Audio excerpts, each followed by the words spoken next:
Appreciate you tuning in however you're tuning in on this fine January 7th, whether you're listening on the radio dials, 105.1 FM, 790 AM, also available online. Stream it up at sportstalk1051.com. You got your app, download that, take it on the go. All your smart devices, smart speakers, video streams are also up and rolling on Facebook, YouTube, Instagram, Twitter, and Twitch here this morning. What do we got on our game plan for us? What are we going to be hitting up here? We'll talk a little green and gold here. Matt LaFleur, it was confirmed yesterday. Christian Watson is done for the season. Ian Rappaport was the first one to report it out there, but also kind of indicating that there might be other damage to his knee. So you have to wonder if that puts his the potential for him to play even next year into question at this point. So definitely a big downer. Matt LaFleur also indicating that Goody potentially trying to find some more help out there, free agent wire and such, with Jair and Christian Watson now going to be unavailable.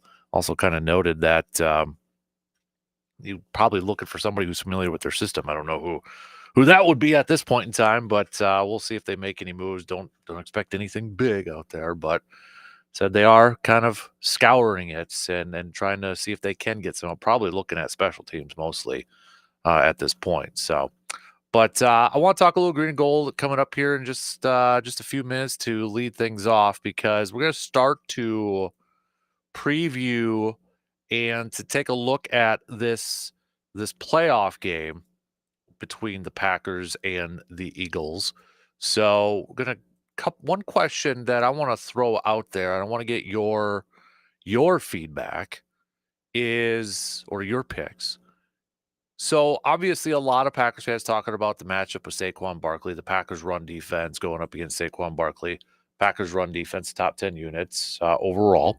But there's still some concern with the defense over there. So I want to ask you this, okay? As a Packers fan, all right, and you can hit me up with a text or comment on the video streams with this, or think about it for a couple minutes here. But as a Packers fan, are you more concerned about the Packers' run defense going up against the leading rusher, Saquon Barkley? Now, just again as a reminder, the Packers' run defense is 7th in the league, officially now 7th in the league in terms of yards allowed per game on the ground. Are you more concerned about that, or are you now more concerned about the Packers' passing offense with no Christian Watson going up against the number one passing defense in the league? So Philadelphia has the number one passing defense in the league in terms of yards allowed per game. They're only giving up $174, 174.2 yards per game through the air. No Christian Watson, a Packers passing offense that has been struggling here as of late. Are you more concerned about that matchup as a Packers fan, or are you still more concerned about the Packers run defense that is 7th in numbers going up against Saquon Barkley? Which one is it? If you had to pick one, which one is it?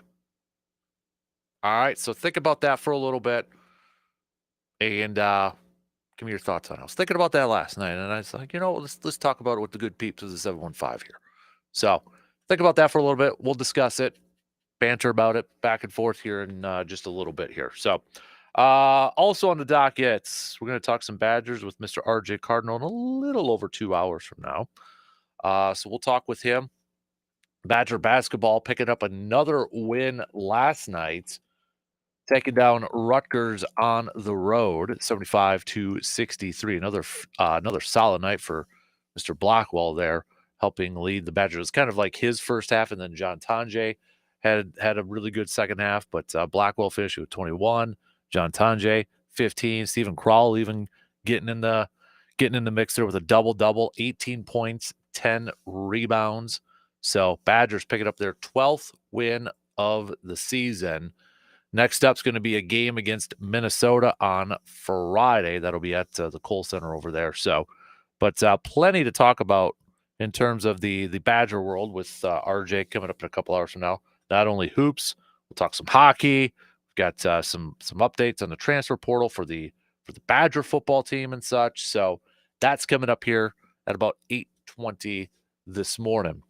Bucks also picking up a win last night to end their little losing schneid, taking down the Raptors, and Giannis triple double for him. Not a ton in terms of scoring, just 11 points for the Greek Freak, but 12 rebounds and 13 assists for Giannis in 29 minutes of action. Just shot the ball 8 times too, 5 of 8.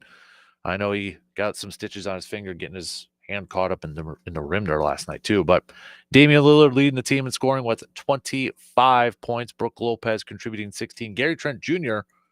coming off the bench for the Bucks and giving them 17 points. So Bucks right now, and also too, I mean, Bucks were shooting lights out from three, 50% from three last night. 50 were the Raptors, 25, just a little over 25. So Bucks still in that fifth spot in the Eastern Conference standings as of right now with their 18-16 record. 2.5 games behind Orlando, who's currently in the fourth spot here. So we are about almost halfway. We're about 41.5% of the way through the regular season already for the NBA. So not quite getting to halfway semester grades and all that good stuff there too. But T-Wolves also picking up a win. If you're a Timberwolves fan, 108-106 against the Clippers last night. So we'll talk a little hoops and such. You know, got to give a tip of the cap because I know we've got a lot of, especially here in Western Wisconsin, Northwestern Wisconsin, attachments to North Dakota State. North Dakota State's picking up their 10th FCS National Championship, 35-32 victory over Montana State last night. So North Dakota State, the Bison over there, getting another FCS football national title. 10th one, 5 in the last 8 years too. Talk about that program as being a little bit of a dynasty over there. No question about it. But I know we've got a few connections in our area over there too. So tip of the cap to North Dakota State's over there. So we'll talk a little bit about that. We might throw that in there with RJ and such, or throw in some college football because, hey, just a couple days from now, we got the semis coming up here for the national championship for D1 and such. So throw that in there. We've got an ASAP Used Auto Parts Grind My Gears Tuesday. What's grinding your gears, Packers fans? Got any of that? Badgers fans, Bucks fans, maybe if you're a Brewers fan, or just what's grinding your gears in general, okay? Get it off your chest. Feel better about yourself. You can text those on over or comment on the video streams too, whatever is easier for you. So let's get things rolling this morning, shall we? Let's jump right into it. So I want to begin talking a little green and gold to open up things here this morning. I'm going to talk the question I threw out there again in case you missed it. As a Packers fan, which matchup with the Eagles concerns you the most? Is it the Packers passing offense that has been struggling as of late, and now no Christian Watson, going up against the number one passing defense? Or is it the Packers rush defense, which is 7th, going up against the leading rusher, Saquon Barkley? Make your picks now. Hit me up, 715-830-1912. Or again, comment on the video streams. So let's get things rolling here, shall we? We'll take a quick break, and then we'll get the leadoff going here and jump right into it on this Grind My Gears Tuesday. Stick around. We'll be back in just a couple minutes.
At Hy-Vee, they're more than just a grocery store. They are your one-stop shop for everything you need, all in one place. From fresh produce and top-quality meats to your favorite snacks and household essentials, they got you covered. Need a quick dinner solution? Check out their delicious, ready-to-eat meals or swing by their in-store bakery and deli for made-fresh daily options. And don't forget to fill up and take advantage of Hy-Vee's fuel savers with friendly service, great prices, and convenience that you can count on. Hy-Vee is there to make your day so much easier. All right, let's get things rolling here this morning, beginning with a little green and gold chat here as we get set for some playoff action on Sunday between the Packers and the Eagles. Again, Matt LaFleur chatting a little bit with the media yesterday.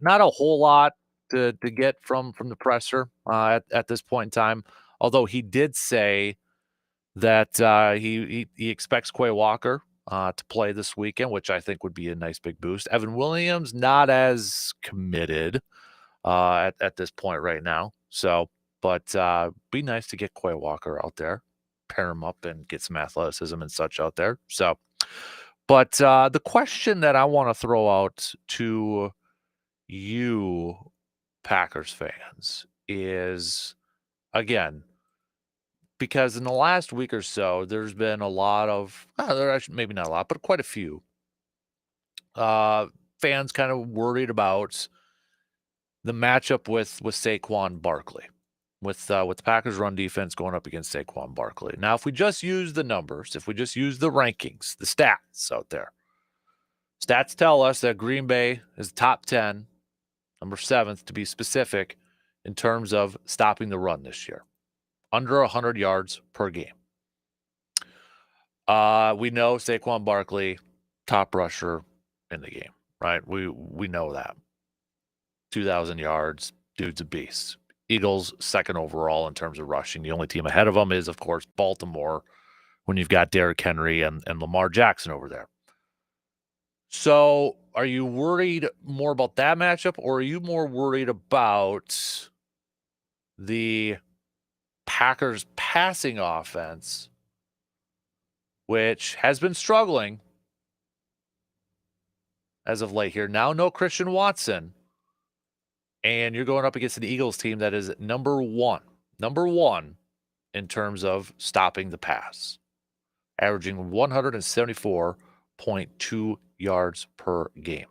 Eagles defense also second in the league at 17 in terms of giving up points, 17.8, just 0.1 away from the top team, the Chargers. Green Bay, though, also in the top 10, only giving up 19.9 points per game. You know, while wait to get some responses over there too. Obviously, a lot of us are super hyper focused on that last play, the last offensive play from the Bears besides the kick. I mean, it was an awful coverage lineup over there. Not quite sure. I really hope, we kind of hear from Jeff Halfley this week in his presser, and I'm sure he's going to address it and such. But overall, on the defensive side here, your thoughts on the job that the defense has done and Jeff Halfley has done. So for the longest time, for how many years, the narrative of Packers fans was just give us top 10 defense, give us top 15 defense, somewhere around there. The Packers finished 5th in both total offense and defense. It was the defense's highest ranking since Super Bowl 45, that Super Bowl 45 team, when they were also 5th in 2010. 6th in scoring defense, 19.9 points per game, fewest allowed since, again, 2010. So when you look at the numbers, when you look at the stats,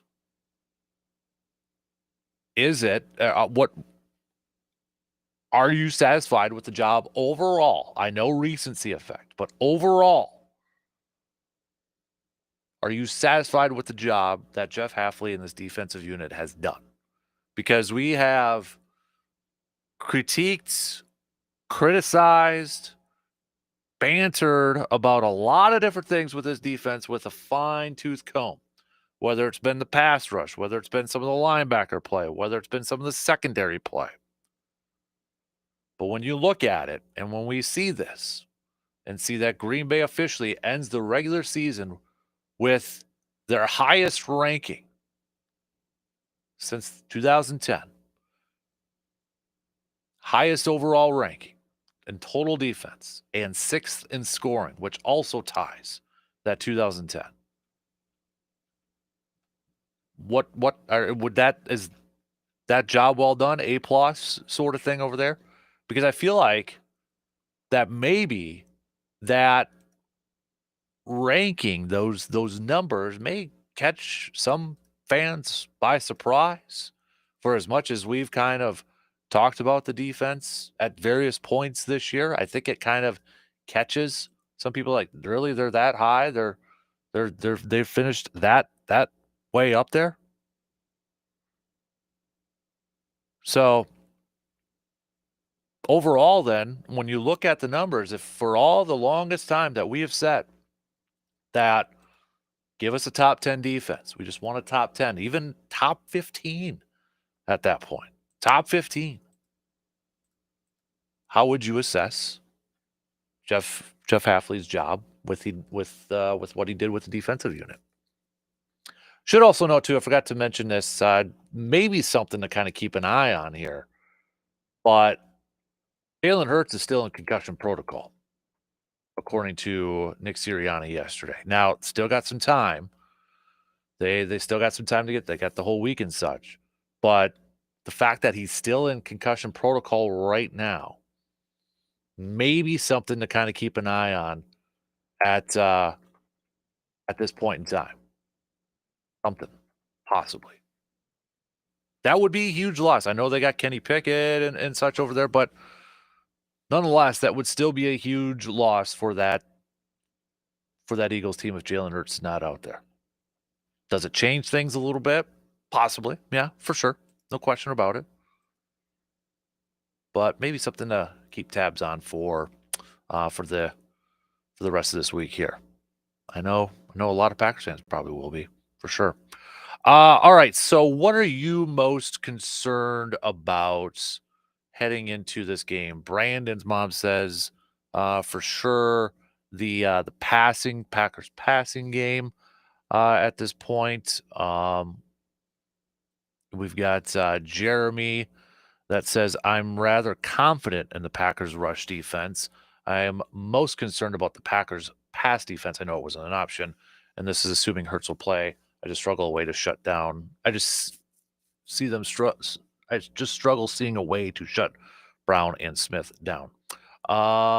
We've got, we already mentioned Jalen Hurts is in concussion protocol.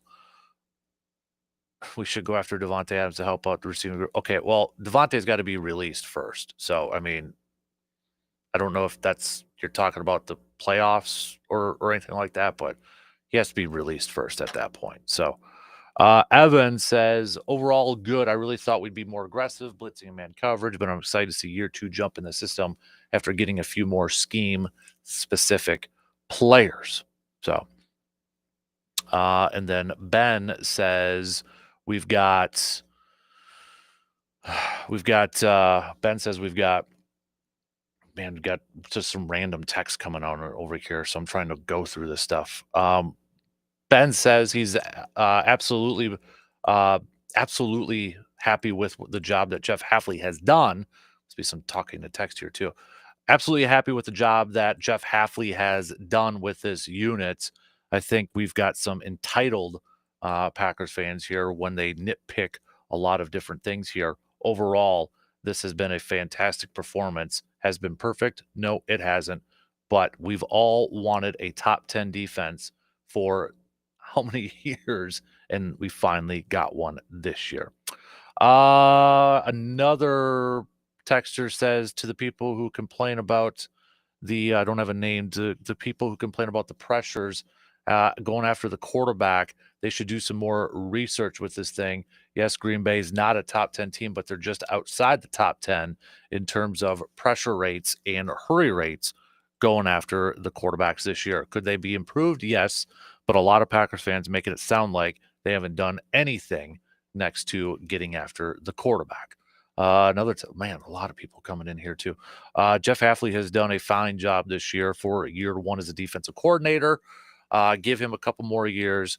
Can't believe some people actually want Matt LaFleur and Goody on the hot seat. Yeah, I saw some people doing that too. I saw some people doing that, and I don't quite understand that either. I mean, I don't know if that's your grind my gears here this morning, but I don't quite understand that one as much. So, but going back to the question at hand, we've got Packers run defense going up against Saquon, Packers passing attack going up against the number one passing defense in the league. I'll be honest. I'm at this point, if I'm making a pick, I'm probably more concerned about the Packers passing offense going up against Vic Fangio and the passing defense from the Philadelphia Eagles. I'm probably more concerned about that. I'm more concerned about that than going up against Saquon Barkley. And that's not to say I don't want to make it sound. I don't want to dumb it down like saying, "Oh, Saquon Barkley's not." But if I had to pick between the two, I'd probably go with that. But Saquon can take over the game too, and we got to remember too, Saquon's not only just a big time runner, but the fact that he's so involved in the passing game as well. That's something to pay attention to here. But if I had to pick between, and I think for as much dismay that we've given Quay Walker and criticized and critiqued him with the consistency of his play and all that, and I've been one of them too. I'd rather have him in this game to help bolster that linebacking core a little bit. Hopefully, he has one of his games that we saw during that stretch. I think it was San Francisco and Miami, where it was just he was on, and he finally was playing at a linebacking level that we had all expected and that we had all hoped. If he can do that, if he does come back like Matt LaFleur is expecting him to, and he can do that paired up with Edgerrin Cooper, it'd be such a huge boost. But I think a big-time key matchup in stopping Saquon Barkley here is going to be Edgerrin Cooper, and the way he has played run defense, and the way he has played linebacker is in my mind, there's no question about it. He is the most instinctive inside linebacker that this team has right now. Is he 100% perfect? Is he at an all-pro level? No, he's not. There's still some things he's got to clean up, but he's also a rookie. But what he has done so far in helping stop the run has been pretty awesome to see. And hopefully his arrow continues to trend upward. But this is a big spot for the rookie, for Edgerrin Cooper to go in this game. And I don't know if that's the message that's going to be sent to him or such, but he is definitely a key player into slowing down Edgerrin Cooper, into slowing down Saquon Barkley in this thing. And if he can do that, well, hey now. But the big question that Matt LaFleur is going to have to figure out this week, and the big question that his offense is going to have to focus on, is how do we move the ball through the air if we have to? They're going to want to come in and try to establish the run. They're going to want to try to get that thing going. They're going to want to try to really hammer Josh Jacobs, keeping the time of possession, moving the ball down the field, controlling that clock, and coming with touchdowns. But they also have to be able to do something through the air. So how can Green Bay, what's the game plan for Green Bay to get that passing game going against a top-ranked passing defense? Because they're going to have to take some shots just to keep the defense honest, right? They're going to probably have to take a couple shots. It's probably not going to be a big focal part of their game, especially with no Christian Watson. But this is a challenge that Matt LaFleur, Adam Stenavich, Jordan Love, the entire Packers offensive unit has to figure out. What can we do to get our passing game rolling, but also recognize the challenges at hand of not having Watson, your threat, your vertical threat. And, they were struggling already to begin with, moving the ball a little bit. That's something they got to figure out. Whether it's more scheming, whether it's maybe some more 2 tight end sets to bring in Luke Musgrave, maybe Luke Musgrave going down the seam with a bigger, faster target there, mixed in with Tucker Kraft. You got Jaden Reed over there a little bit too. Hopefully Romeo Doubs will be back here at this point. Romeo Doubs, to me, probably has the strongest hands of the team, like the point of attack and making those catches there, a little bit like a James Jones-esque. But that's something that for LaFleur, for as much as we give credit, for a lot of people give credit for his creativity, for some of his offensive play calling, it's been a little questionable at times here, especially towards the last couple of weeks. But this is a moment for him to try to figure out, okay, how can I help out my offense now? How can I help out my passing game? What can I do? Is it a quicker passing game? Is it utilizing the middle of the field? There's a lot of scheming over there. You know, he did a fantastic job in the beginning of the season when we all knew that without Jordan Love, it's like, okay, it's going to be run heavy, run heavy, run heavy. And they still found ways to gain yards and still found ways to win running the football. And it was a fantastic job. We talked about it during, the Colts and Tennessee game. What a fantastic game plan by Matt LaFleur. What a fantastic game called by Matt LaFleur. Can he do that now with a passing attack that has been struggling here and is going to be missing a big key to that? Because, again, if I'm Vic Fangio, I've got the top passing unit. Okay, I'm focusing on slowing down Josh Jacobs and saying, you try to beat us. Because I guarantee you Vic Fangio is probably sitting there saying, I'm super confident in my pass defense. Show us that you can beat us. So what does Matt LaFleur have dialed up? What can he do to help out? That's something that I'll be curious to see on Sunday. Is there something up their sleeves? Is there something that they can do to help move that ball through there if they get to that point? Because they're still going to want to try to run the football.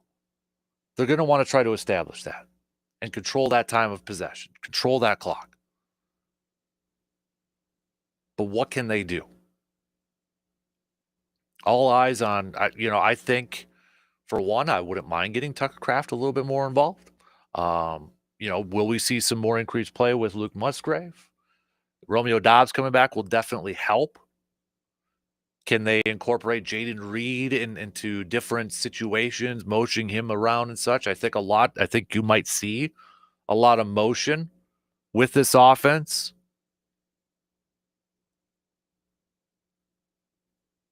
To try to create some mismatches, to try to move guys around, maybe moving, like a Reed out of the backfield and trying to create mismatches. Moving those guys around to try to find the mismatch out there for your offensive receiver going up against one of those Eagles defensive players. All right, let's take a quick break here. We'll finish up the first hour, try to catch up on some texts. We got some random ones out there, so we'll try to do our best to catch up on that. But keep those coming. I like it when you guys hit us up with a text, all right? 715-830-1912. We'll take a quick break, and we'll be back in just a couple minutes to finish up first hour on this Tuesday morning.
At Carpet City Flooring Center, they know that the right flooring can change everything, whether it's the cozy feel of a new carpet in your living room or the timeless elegance of luxury vinyl planks like Rigid Max flooring in your dining area.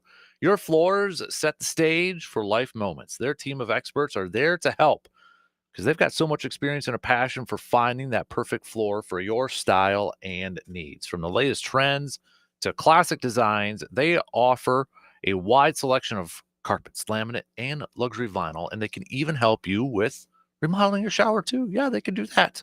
And when it comes to installation, they got you covered. They're professional installers, ensure every detail is handled with care.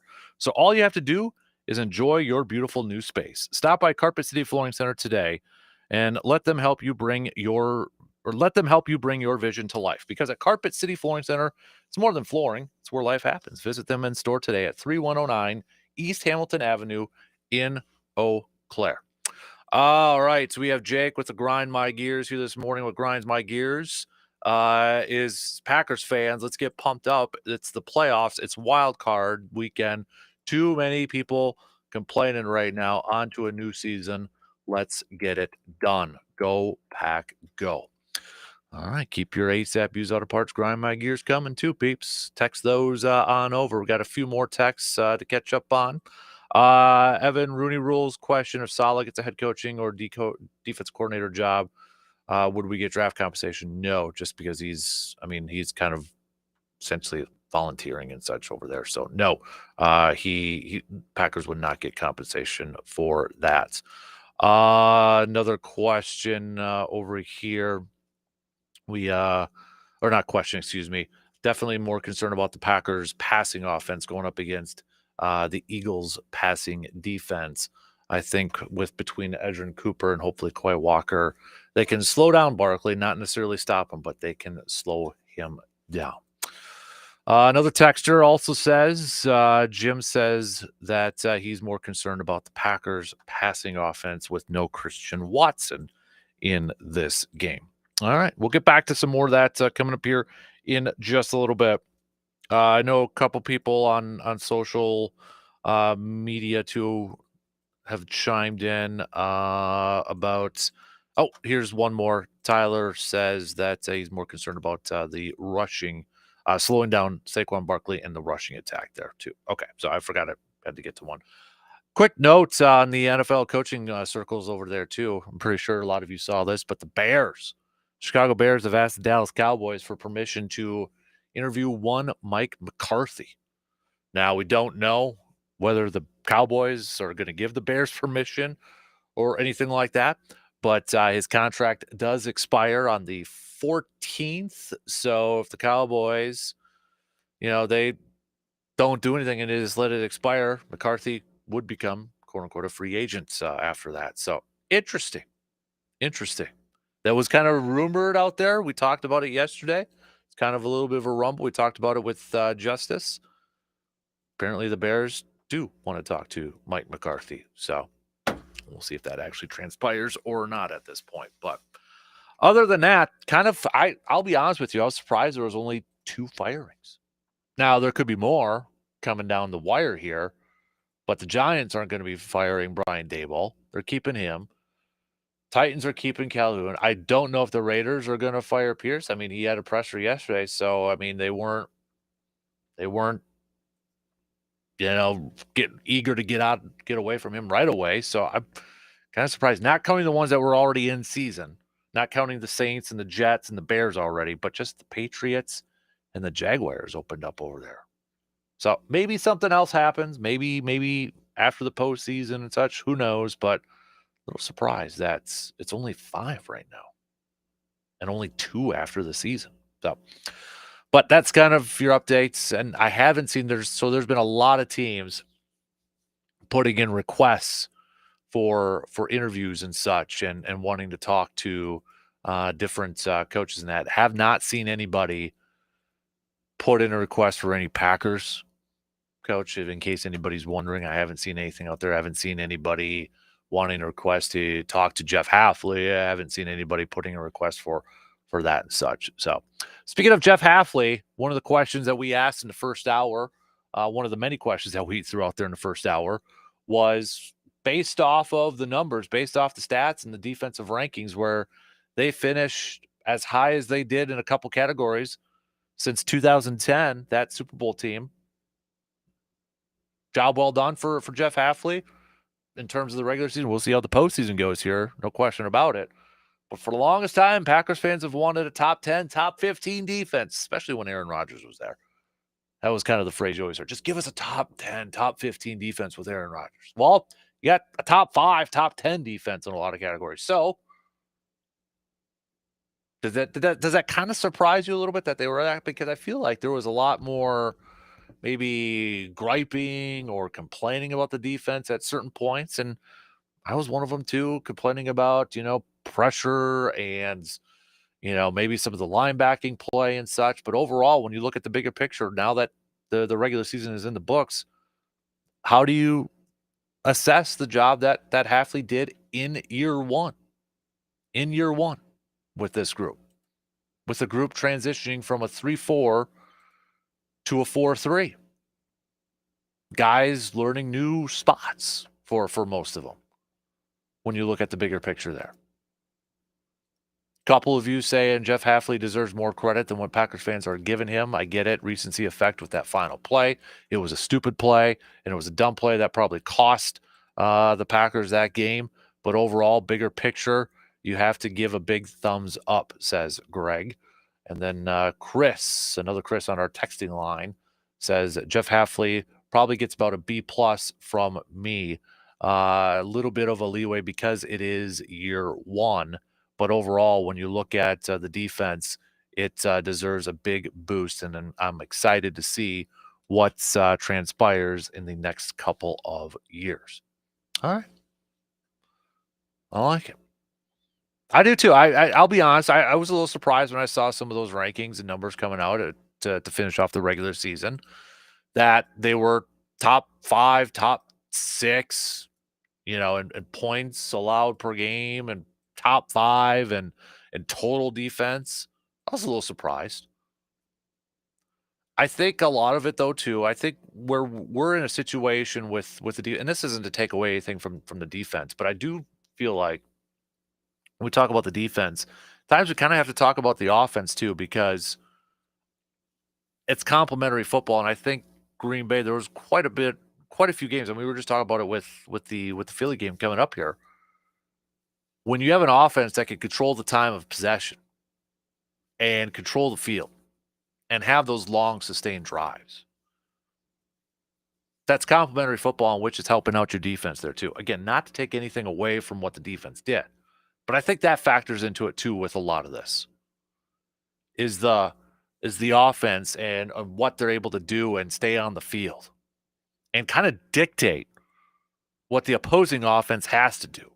If your offense is going out there and having 6-7 minute drives and scoring touchdowns, it kind of dictates then if a team's playing from behind, they got to adjust and they got to change some things. So that's complementary football.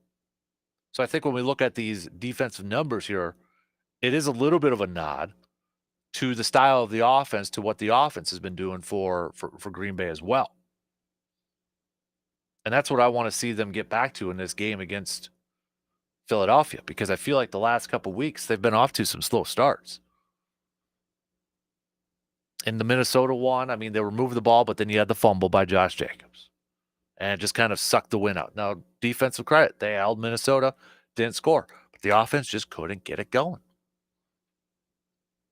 And I think Green Bay's got to get out to that lead against Philadelphia if you want to really take out Saquon Barkley. Now, I think Philadelphia is smart that even if they're in a hole by 7 or 10 or whatever it may be, Saquon is still going to be a huge part of the offense. They're not going to completely ignore him, and they're not going to stop running the football, especially if Jalen Hurts is possibly not playing. Saquon's still going to be a big focal part. Remember, he's a big threat in the passing offense too. But I think for Green Bay to try to maybe limit the amount of damage he could potentially do, they're going to have to jump out to an early lead. They're going to have to go up 7, 10, 14, and play with that lead. Make the Eagles play into your hands. Make the Eagles try to adjust to you. It'd be interesting. I know this is, Matt LaFleur a lot this year has received a lot of those kickoffs because of what the offense was doing. When he's presented with that, if potentially on Sunday going up against the Eagles on the road in a hostile environment, will he throw his offense out there right away? Keep going what he's doing? Or will he give it to the defense? I think he'll probably still receive over there too. All right, we'll talk some more green and gold coming up here throughout the morning, but hit me up with your text. We threw out 2 questions to you. Are you more concerned about the Packers' run defense that is 7th overall in the league, but they're going up against Saquon Barkley? Does that concern you the most, or is it the Packers' passing offense going up against the number 1 passing defense that concerns you the most? Right now, wide majority, it is the Packers' passing offense that concerns you the most. Also, the job that Jeff Hafley has done, did it surprise you a little bit how high the Packers ranked in some of these categories? 5th in total defense, 6th in scoring, same numbers as back to 2010. Did it surprise you a little bit? Surprised me a little bit. Like a good surprise. So we'll hit that all up coming up here in just a little bit. Coming up next hour, we'll switch gears and talk a little hoops. Badgers picking up a win, a nice win on the road for the Badgers. So we'll hit that up. Bucks also picking up a win last night, ending their 2-game losing schneid. This time against the Raptors. Giannis, triple-double for him. Not a ton of scoring from the Greek Freak last night, but had more assists than anything. 11 points, 12 rebounds, 13 assists for the Greek Freak. So we'll hit that up. We got more Grind My Gears and ASAP Used Auto Parts Grind My Gears. And then coming up at about 8:20, 8:25, we'll catch up with RJ Cardinal for our Badger Talk here this morning. We'll say good morning to Morgan. Good morning, Morgs. Do you have a word for 2025? Some people start the year and instead of a manifesto, they pick a word to push them through. If you had to pick a word for what you think this year is going to be. No, I don't, I guess. Are you a New Year's person? Do you have a new energy, clean slate? No. No? No, nothing like that. Anybody in your life, a super New Year's? Really? No? No. Just kind of float in on the fumes of 2024? I don't want to set goals that I know I probably ain't going to achieve, so I don't want to be disappointed. Hey, that's what I like. Expectations are the death of confidence. Mm-hmm. If you look back at 2024, how would you describe that year in one word? First. As in? A lot of firsts for me and Hudson. Really? That's a good, that's a nice energy to have for the year. It's it was his first year playing basketball, first year playing football, his first Packers regular season game, his first time hunting. So it's a big year. Yeah. Of those firsts, what do you think he liked the most? Oh, that's a tough one. Well, I'll give probably you the Packer doubleheader. Yeah. What did he like the most, and what did Dad like the most with him for firsts? Probably the hunting or the Packer game one. Okay, those are probably because you guys got a win out of that, right? Yeah, that was the walk-off win. That's what I thought. That was a pretty good game to kick it off for. He was a little miserable because it was one of those where it was really cold because the shade was on us, then it got hot, and then it finally got comfortable. So he was, okay. And then trying to pick him up so he could see. It's more of a workout. So. I'm going to correct you on one thing. It was not really cold. It was. He was complaining. It was cold. You think it's cold when it's 80? No, I can understand the definition, but you guys were at one of those weird weather games where you still could go without a coat if you had to. It wasn't Lambeau cold. No. It wasn't face warmer stuck to your cheeks on the Jumbotron cold. It wasn't none of that going on. No. You feel good marching into Eagles or no? Nah, nobody does.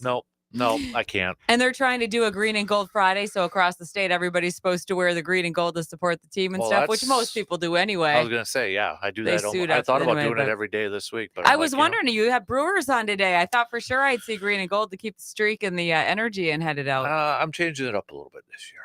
So, have you ever considered just adopting a new team to cheer for randomly for no reason? In sports or in football? Well, either. Football, no. No? No. Okay, so football's off the table. If you hung your hat literally hung your sports team hat on a random team, like, would you just pick up and start cheering for the Kraken one day randomly? If you could pick What do you any mean? What do you mean? I picked them up 2 years ago. random team Yeah. that you're gonna But jump I'm on, changing my hockey random. I'm changing my hockey team. share with the class. Well, I mean, when Utah changes their name to the Yetis, that got to move from the Kraken to the Yetis. That's happening. Sounds like it. So I got to change my allegiance. Yeah, you're right. You have no choice. Nope. You're a Yeti guy. You're a Bigfoot guy. You got to Mhm. switch. Yep. You're going to be the exactly. first one to have the merch then, too. Probably. And then we'll have to talk hockey. Yep. All right. More hockey. So, all right. Thanks, Morgs. Hey, anytime. Happy New Year. You too. All right. 1 hour in, 2 more to go. We'll be back after these news updates.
Second hour kicks off on this Tuesday morning. A big thanks to all of you for joining in and making us part of your starts. Broadcasting from the TDS studios here this morning, the TDS Sports Talk studios.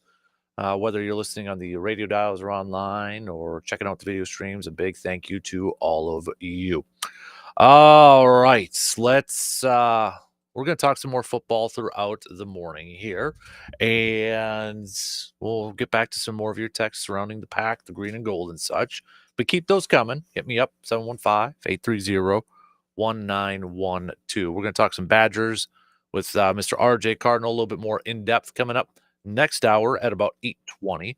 Still taking your grind my gears, your ASAP Used Auto Parts Grind My Gears notes, so send those on over as well. Bucks last night picked up the win against the Raptors, ending their 2-game losing streak. Bucks now 18-16 on the season. Last night, you had Giannis with a triple-double, 11 points, 12 rebounds, and 13 assists for the Greek Freak. It was Damian Lillard who led the team in scoring with 25. Bobby Portis had 20 points coming off the bench. Gary Trent Jr., 17 points coming off the bench. You even had Ryan Hollins playing 18 minutes in the game last night, and he contributed 10 points off the bench. Bucks will be back at it tomorrow when they take on the San Antonio Spurs. Victor Wembanyama and the Greek Freak. That should be a fun matchup over there. Timberwolves also picked up a win last night, going up against the Clippers. Taking a quick look at the standings as we approach, getting close to the halfway mark of the NBA season. Cleveland still the top spot in the Eastern Conference, sitting there at 31-4. Boston Celtics, 26-10, sitting in that second spot. The Knicks sitting in the third spot overall. Then you got Orlando and the Bucks at that 5 spot. Bucks not technically, they are 12.5 games back from first place. If you had your eyes on that, a little bit more realistic. Potentially, they're 2 games back from Orlando for that 4th spot, 4.5 back from the Knicks for the 3rd spot in the Eastern Conference. Western Conference, you have your Timberwolves who are 18-17. That's good for 9th in the Western Conference standings, holding on to a half-game lead over the San Antonio Spurs, tied up with Golden State. Golden State, just a little bit of an advantage over there. But to get into that top 6, Timberwolves are just 1.5 games back from the Dallas Mavericks. So that's where things kind of stand right now. The next game up for the Minnesota Timberwolves, if you're looking at it, has got the Pelicans tonight. Pelicans going at it tonight. Last night, we also had some Badger basketball action. They picked up another win last night on the road, going up against Rutgers. 75-63. It was John Blackwell, kind of the first half there for him. John Tanjay had himself a second half last night. Stephen Krall also contributing 18 points, 2 of 3 from the 3-point line as well. 18 points, 10 rebounds for Stephen Krall. So Badgers picking up their 12th win of the season, improving to 2-2 in conference play after their win against Iowa, and now their win against Rutgers. Badgers next up for them. You got you've got Minnesota coming up on the 10th. That game will be at the Kohl Center. And then after that, they've got Ohio State and then USC, the new additions to the Big Ten there. So they're coming up here on the little bit of a West Coast trip starting on the 18th, going against USC. Then they'll be at UCLA, which is currently ranked number 22 in the country. Latest rankings for the NCAA men's basketball. You've got Tennessee still at that top spot. Got Auburn sitting there at number 2. Kind of the teams of the Bruce Pearl. Remember when Bruce Pearl was over there at Tennessee for a little bit, then got in trouble doing some naughty things over there. But Auburn's at number 2. Iowa State, the number 3 team in the country. Duke, Alabama, Kentucky. Marquette moved up 1 spot. They're at number 7.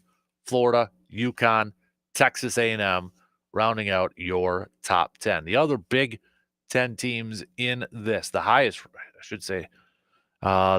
ranked Big 10 team in this is Illinois, coming in at 13 right now.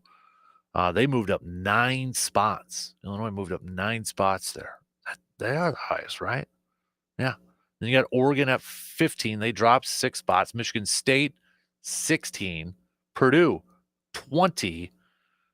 Michigan moving up in the top 25. They're at number 24. Nebraska would have been 27 because they got the second most in terms of others receiving votes. Wisconsin, they'd be in the top 30. They got 31 votes in there. So moving on up a little bit there. But right now, seems like Big Ten, maybe a little bit up for the grabs there. Illinois, Oregon kind of jumped up there in the middle of in the middle part of their rankings at this point.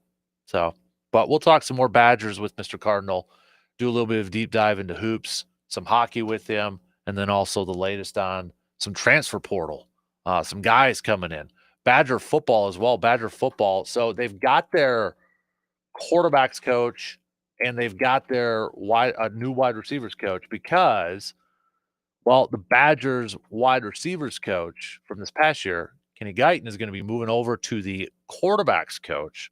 So he is shifting over from wide receivers coach to quarterbacks coach. And the Badgers now are bringing in over Jordan Reed, who is Western Michigan's wide receivers coach. He's coming over to be Wisconsin's wide receivers coach. So we'll talk a little bit about that with RJ and such. But it seems like at this point that maybe the coaching staff is kind of now set. Unless they still need a safety. I think they still need a safeties coach over there too. But they got the quarterbacks coach, which we knew was going to happen, that they were going to bring in, considering, their new offensive coordinator hires a former offensive lineman and such. A lot of times you see your offensive coordinator is also the quarterbacks coach. Not the case here. So just kind of shuffling around here a little bit and moving some guys in there and bringing some news. So Kenny Guyton, I'm just looking a little bit. Yeah, he's got a lot more time so he did play quarterback. Kenny Guyton played quarterback at Ohio State from 09 to 2013. So he does, yeah, I mean, he's got that experience there. He's got a little bit more experience, it looks like, coaching the wide receivers and such. So, yeah, okay. Yeah. Interesting. We'll talk a little bit more again with, looks like all of his coaching experiences with coaching the wide receivers. Playing experience, though, quarterbacks. He was with Buffalo for 2014 in the Arena League. He played for the LA Kiss in the Arena Football League. Nice. So, but we'll deep dive into that with RJ coming up in about an hour or so. Let's catch up on some more texts here this morning. We've got Mike. Mike saying Jeff Hafley definitely deserves a lot of credit. He has done a fantastic job with his defense. Hasn't been perfect, but considering what we've seen the last few years, it's definitely a major improvement. Excited to see it continue to evolve going forward.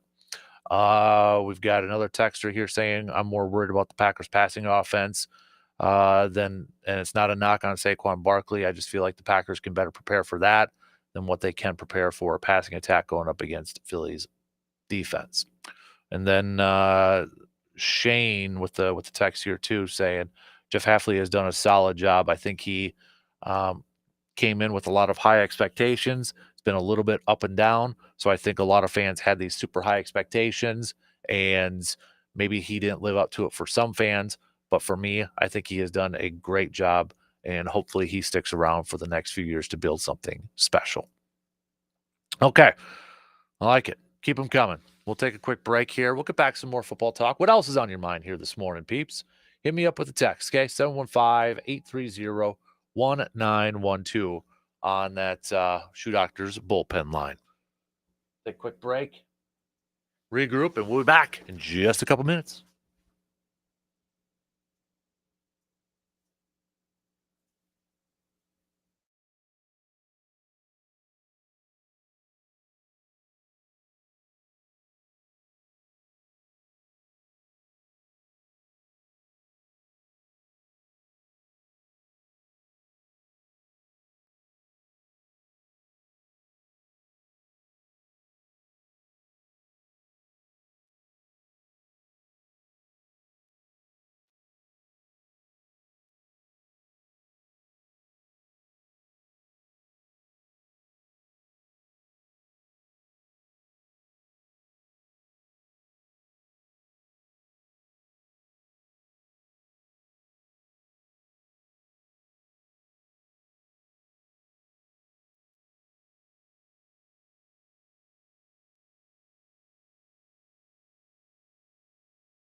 Looking for great food and a welcoming atmosphere? Stop by the VFW Post 305 on Star Avenue in Eau Claire. They're serving up delicious meals from their amazing breakfast menu to many delicious options on their lunch and dinner menu that will keep you coming back for more.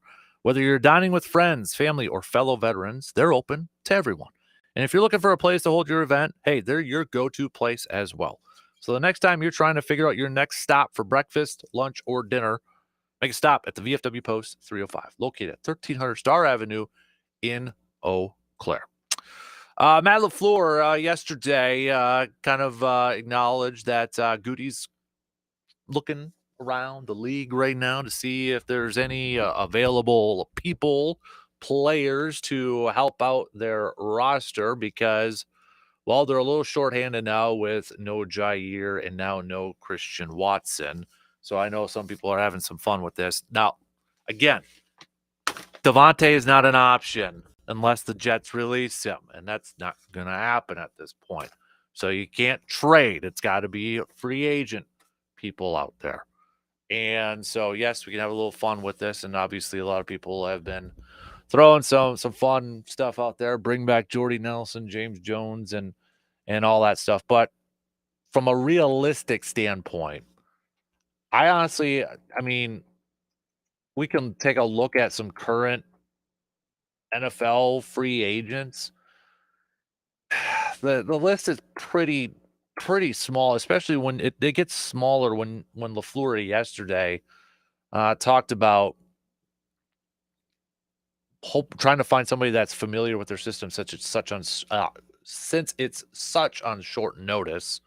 Now I know Ezekiel Elliott just signed up with the Chargers after getting released from the Cowboys a week or so ago.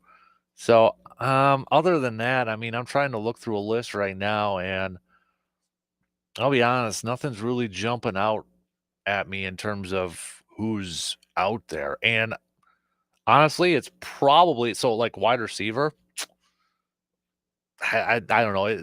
They're probably trying to find somebody maybe to fill in for a lot of special team stuff at this point in time. That's kind of what I would imagine.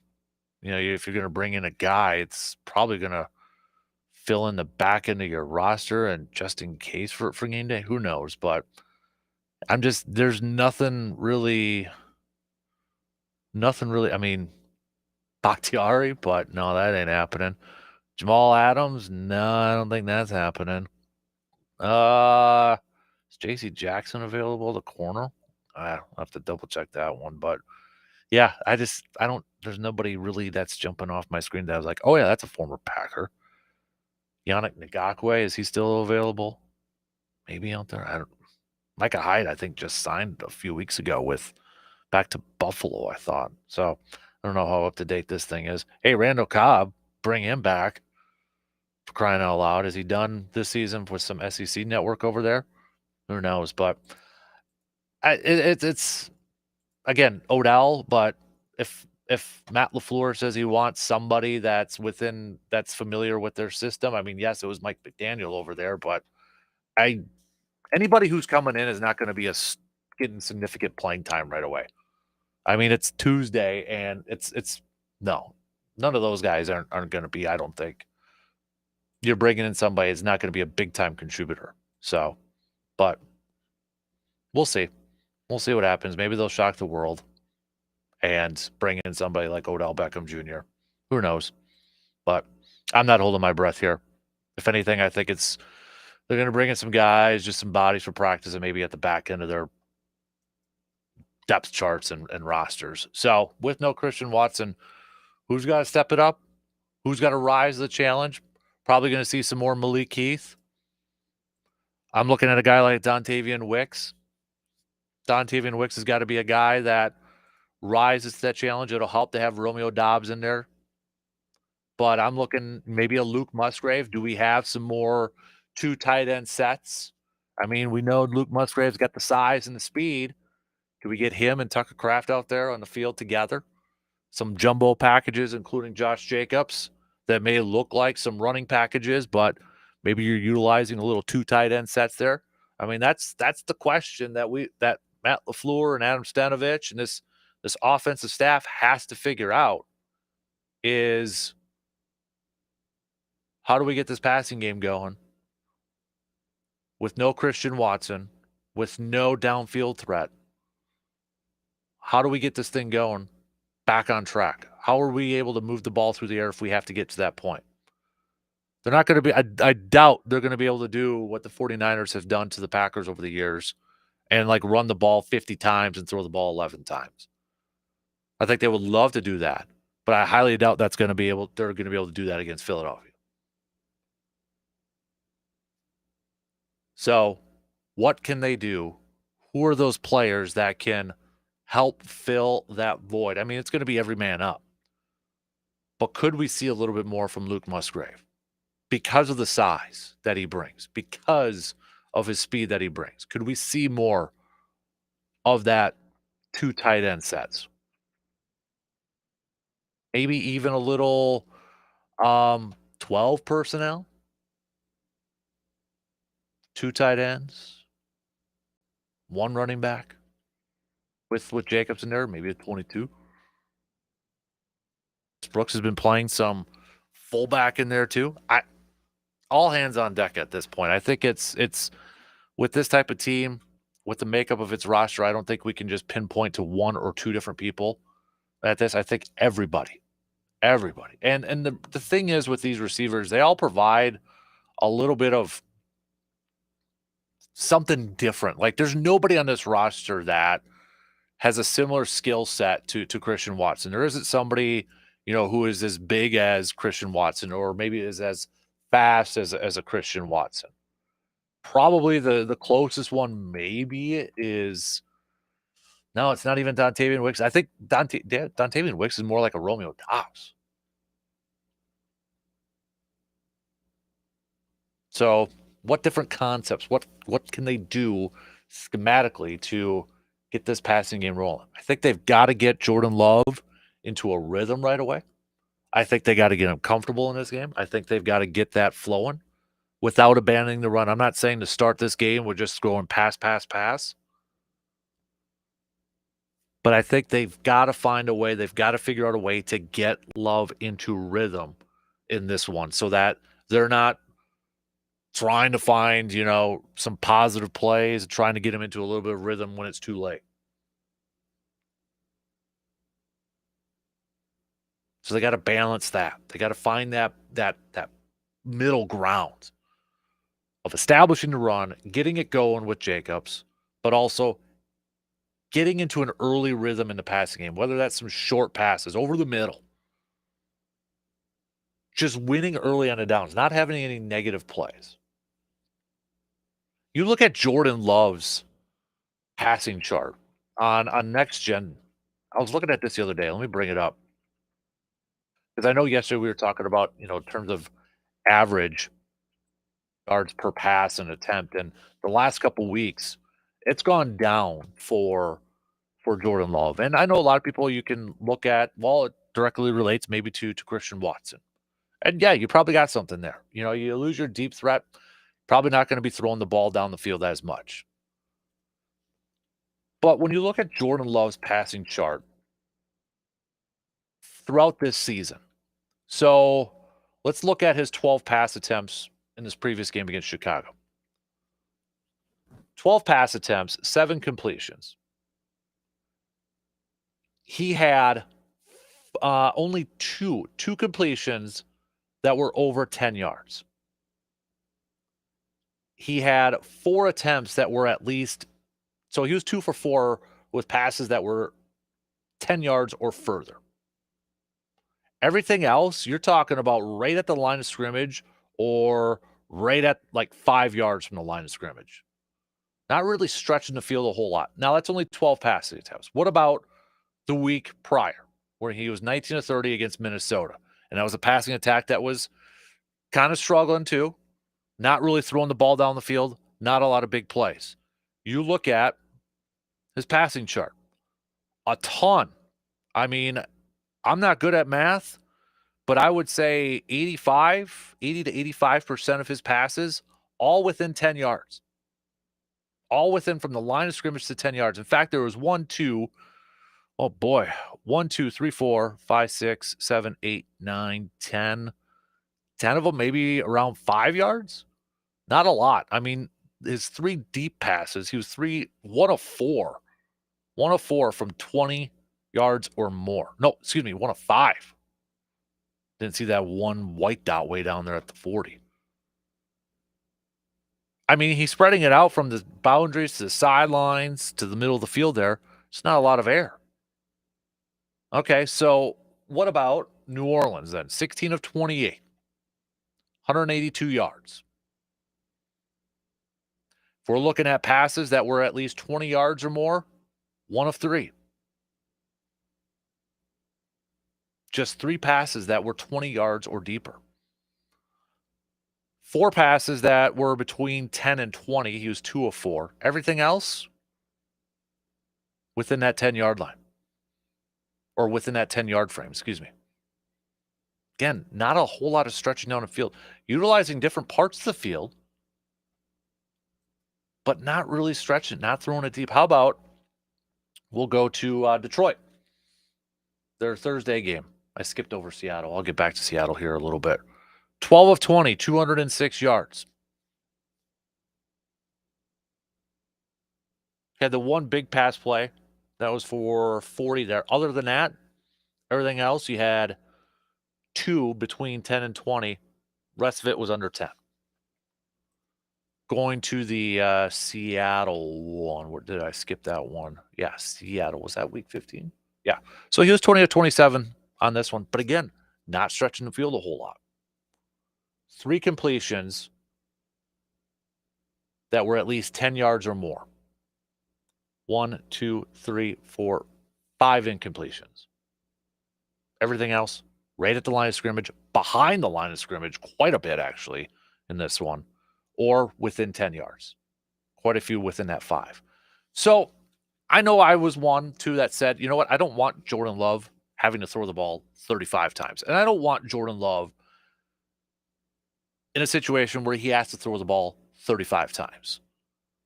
I'm fine if we run the football, and that is the focus. If we're running the football 25, 30, 35 times combined, Jacobs 25, whatever. I'm fine if running the ball is the focus. You're controlling the clock, you're controlling the tempo, you're keeping the opposing offenses on the sideline. I am perfectly fine with that. What gives me some concern and gives me some issues, though, is when we do have to pass, are we at a point now where it's a little conservative, a little complacent? Are we willing to stretch the field a little bit more? Because I still have the Seattle chart out. It's like, okay, 2027, awesome. But when I see 1, 2, 3, 4, 5, 6, 7, 8, 9, 10, half of his completions were either at the line of scrimmage or behind the line of scrimmage. 1, 2, 3, 4, 5, 6 more of those. So we're up to 16. We're around the 5. 5 are within. I'm fine, again, I don't want Jordan Love having to throw 35 to 40 times in a game. But when he does throw, and he's going to have 25 attempts, I think we've got to be a little bit more stretching the ball down the field. Because if that running game isn't working, or you're not having success running football, or you're having, you're in situations where it's 3rd and 7, 3rd and 8, you can't be throwing the ball short of the sticks. So I want to see them stretch it out just a little bit more. Again, not necessarily throwing the ball a ton more. I don't want that. But finding ways to stretch that field just a little bit more. And again, I'll go back to the thought we kind of talked a little bit about yesterday. You look at the beginning part of the season for Love. And the narrative around Jordan Love was, dude's throwing a lot of interceptions. He's taking a lot of risks, and he was. There's no arguing that he was. That was a concern. That was a question for a lot of Packers fans out there. Is he taking some unnecessary throws? Is he being a little bit of a gunslinger? I mean, you started to hear the Brett Favre comparisons, that Jordan Love's more Favre than Rodgers. And then it's like, flip of the script. I'm looking at week 6 Arizona right now. There was a few deep shots out there, not a ton. Trying to get it to a little bit earlier here in the season, but it's not letting me at this point. But like week 9 against Detroit, so he had 273, 39 attempts, and there was a little bit more stretching it down the field there. But I don't know if he is just being a little complacent or more careful because the interceptions were such a thing, and he was asked about it. He was talked about it. I mean, it was like that was the story of the first half with Love. And now it's like, okay, I don't want to turn the ball over, so I'm being a little bit more safe, not being as aggressive. I think there's something to that. So it'd be interesting to see what changes, if anything changes, when it comes to that passing attack going up against Philadelphia. Because they might have to get in a situation where they got to stretch the field, throw the ball down the field a little bit more. Because I mean, Vic Fangio's defense is going to play man. I mean, if they weren't prepared as much as they were against Minnesota, the quotes after the game from Love and LaFleur saying, yeah, they played more man than what we expected. And I think that was a direct correlation to not having Christian Watson in that thing. You darn tootin', Vic Fangio is probably going to be like, okay, we're going to play man too. So how do you counter that? What can LaFleur and his passing attack do to counter that? They're going to play more man. You're going to have more guys in the box trying to slow down the run. It's going to be an interesting chess match between LaFleur and Vic Fangio in this thing.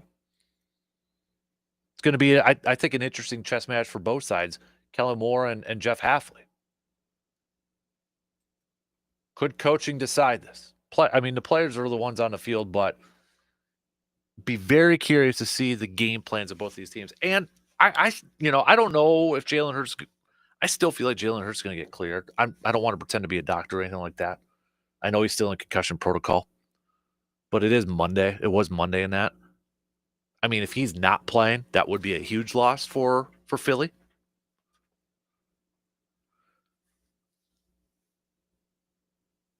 But I don't know. I still feel like he's going to play. All right, we're going to take a quick break. We got some Grind My Gears to get to as well. Send those on over, 715-830-1912. We'll be back to finish up the second hour after these quick messages.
With the temperatures a bit colder these days, your vehicle may be working a lot harder this winter season. Add in the potential for poor road conditions, and winter driving can be tough on your vehicle. That's where ASAP Used Auto Parts can help you out. Make sure your vehicle is prepared for this winter season with a new oil change to keep your engine running smooth. And that you have the proper tires excuse me, for those snow-covered roads too. ASAP Used Auto Parts can help you with both of those. Just give them a call to set up your appointment at 715-514-4501. Okay, we got about 15 minutes, a little less than 15 minutes to the top of the hour. Couple more texts and messages to get to here. We've got Dave with quick text here. Dave saying, not sure how the Packers will fix their passing game with just a few days heading into Philadelphia, but I would agree. I would like to see more two tight ends with Luke Musgrave and Tucker Kraft. Definitely would like to see him more involved in the passing game. Another texter here says, I don't have a name, can't give you any cred. Says, I think one way to help improve the passing game is going to come from the creativity from Matt LaFleur. He's going to have to come up with some new stuff that maybe we didn't see too much this season. Another one here says, I think they just really have to employ a shorter passing game, but also break some tackles, get some yak. Yards after catch. Yak. Like the yak over there. All right. Yeah. I mean, maybe that's the way. Shorter, quicker passer game. Get it out to the ball. Get out to your playmakers quick, and hopefully they can make a play on the ball. Something like that. Maybe, possibly. Jane Reed, you would think, would fit that role a little bit. But I'm definitely interested to see how that's all going to play out. I'm definitely interested to see how LaFleur and this Packers offense figures this out going up against Philadelphia in that number one defense. Now, you look at some of the games. I was doing this yesterday and looking at the opponents that Philadelphia played and the results and kind of how it all broke down with those games, right? And the latest one, if we look at Philadelphia, they had that loss against the against Washington, and that was the game too that Hurts left and such. But nonetheless, a loss against the Commanders, 36-33. Barkley had 150 yards on the ground, but Jane Daniels was able to throw for 258 yards and 5 touchdowns. Did have a couple picks over there too. But when you look at some of the numbers from this game, now Philadelphia jumped out to a whopping 21-7 lead in that first game, and then Washington made that fourth quarter comeback with 22 points there. But Jane Daniels also led the team in rushing in that game. So I think that was a big factor in that game because not only did he throw for 258 in the air and throw for 5 touchdowns, but the threat of him running the football, using his legs, I think just made that more difficult on that passing defense, on that defense from the Eagles. 9 carries, 81. The next close one, he had Brian Robinson, 10 carries for 24 yards. So Washington ran the ball for 113 yards, but 81 of them came from Jane Daniels. And, probably had to abandon the run a little bit quicker too because Philadelphia jumped out to that 21 7-point lead early on in the first quarter. The other games, you look at some of these scores outside the last couple, and I know they didn't play starters against the Giants, but I mean that they dominated the Cowboys in the second to the final week there. But you look at some of these, so like Steelers, okay, they picked up a 27-13 victory over the Steelers. Russell Wilson threw the ball for just 128 yards. I mean, this was 128 yards, 1 touchdown. Najee Harris, 6 carries for only 14 yards in that thing. So, I mean, there wasn't a whole lot of offense to go around in that Pittsburgh game going up against Philadelphia. I don't know if we could take a whole lot from that one over there. So, but I hope Green Bay doesn't get into that. Carolina, I mean, look at some of these games. They were like one possession and such over there. But, Carolina gave them a little bit of a run. Philadelphia picked up the 22-16 victory. Bryce Young, 191 yards to the air, but Chuba Hubbard was able to run the ball for 92 yards, but they stuck with the run. 26 carries for 92 yards. But the other thing in there, too, Bryce Young ran the ball for 30 yards, had 7 carries for 30 yards. I wonder if one way to get love, and I think somebody mentioned it yesterday on our texting line. And if you did, and I apologize, I can't remember your name, but one way to maybe open up the passing game a little bit more is maybe to move Jordan Love around a little bit too. I don't know how his knee and his groin is now. I mean, I'm assuming he's healthy. I don't know if he's 100% healthy, but maybe moving Jordan Love around a little bit just to involve his legs. I know he's not the biggest scrambler. He's not a Lamar. He's not a Jaden Daniels. He's not, these guys that can just cut it loose and tuck the ball and run. He's always going to look to throw the ball first. But if they can somehow make him a little bit more mobile, whether it's moving the pocket around, maybe that's something. But again, it begs the question, will Philadelphia even respect that? Will they, okay, we got to focus on that, or I don't know. But I just look at some of these games where teams have had maybe a little bit of success against Philadelphia from the quarterback position, from their passing. You look at some of these quarterbacks, and there's been a threat to kind of run the football.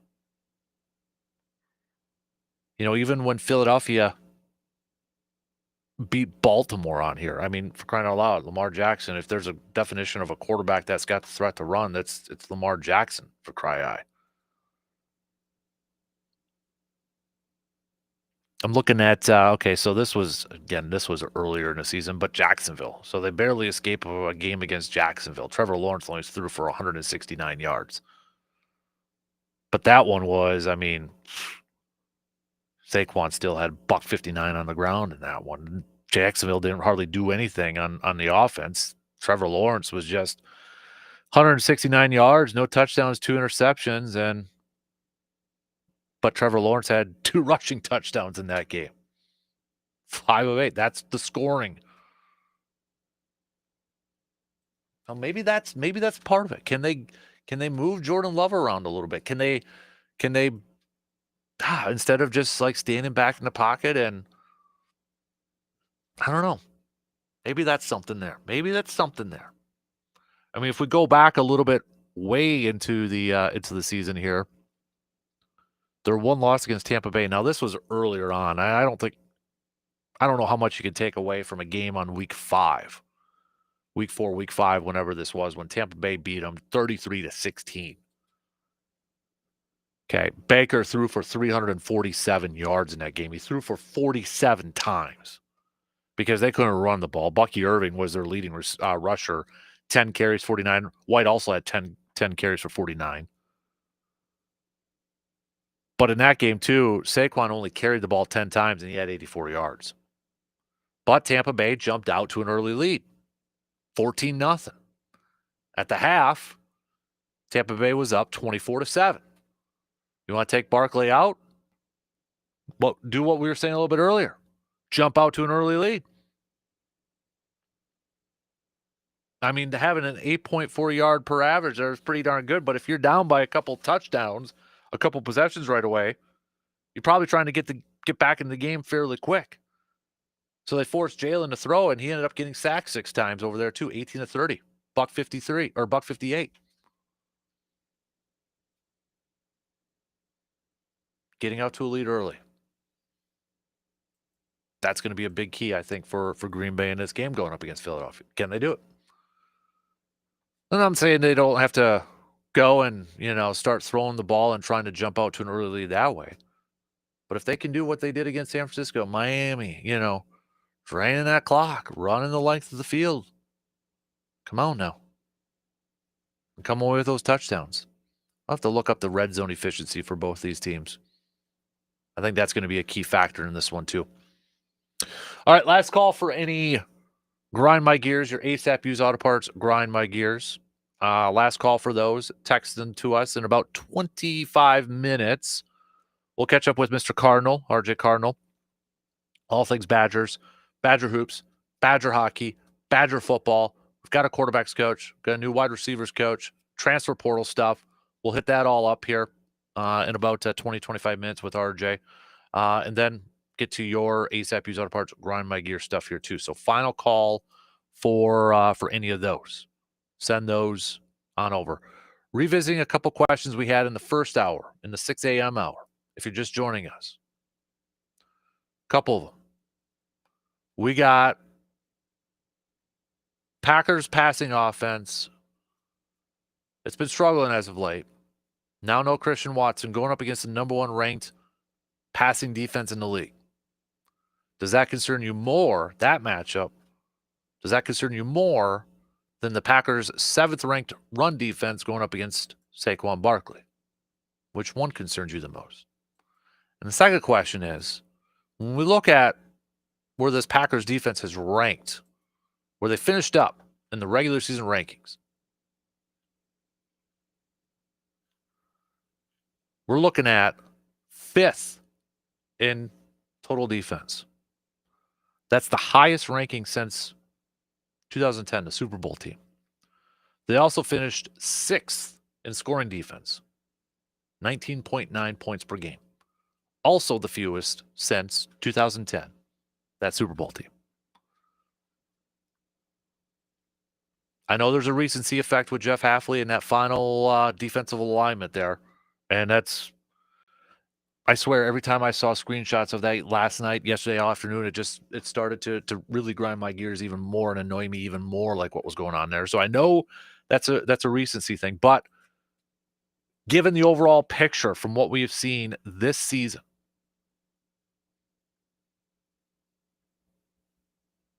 did the defense hit your expectations?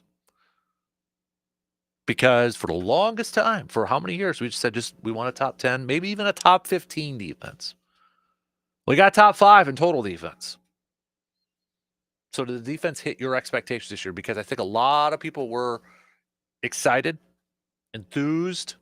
We kept hearing all this stuff from Jeff Hafley, like this is what they want to do. This is how they're going to play. And maybe it wasn't to that level. But now that the regular season's over with and we see that they finished 5th, did the defense hit your expectations? And if not, why? Did you want more sacks? They're about middle of the pack in the NFL. But they finished 5th. A lot of people said just top 10. Give me a top 10. It's 5th. Let me know. All right. What are your thoughts on that?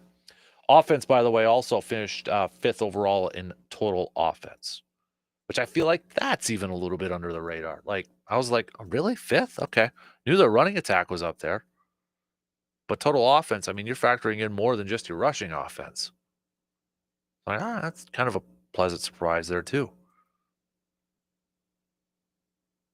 So what do you think? I knew I threw out a lot at you, but hit me up. I'm very curious to get your responses on that. So, all right, shot clock's going to cut me off in about 20 seconds or so. So hit me up with those answers. Also, your grind my gears, your ASAP Use Auto Parts, grind my gears stuff over there too. So we'll get to those coming up just past our news updates before we get to Mr. RJ Cardinal. Lots to catch up on in the Badger world for sure. Quick break. Final hour coming up after these quick words.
Final hour on this Tuesday morning of January 7th.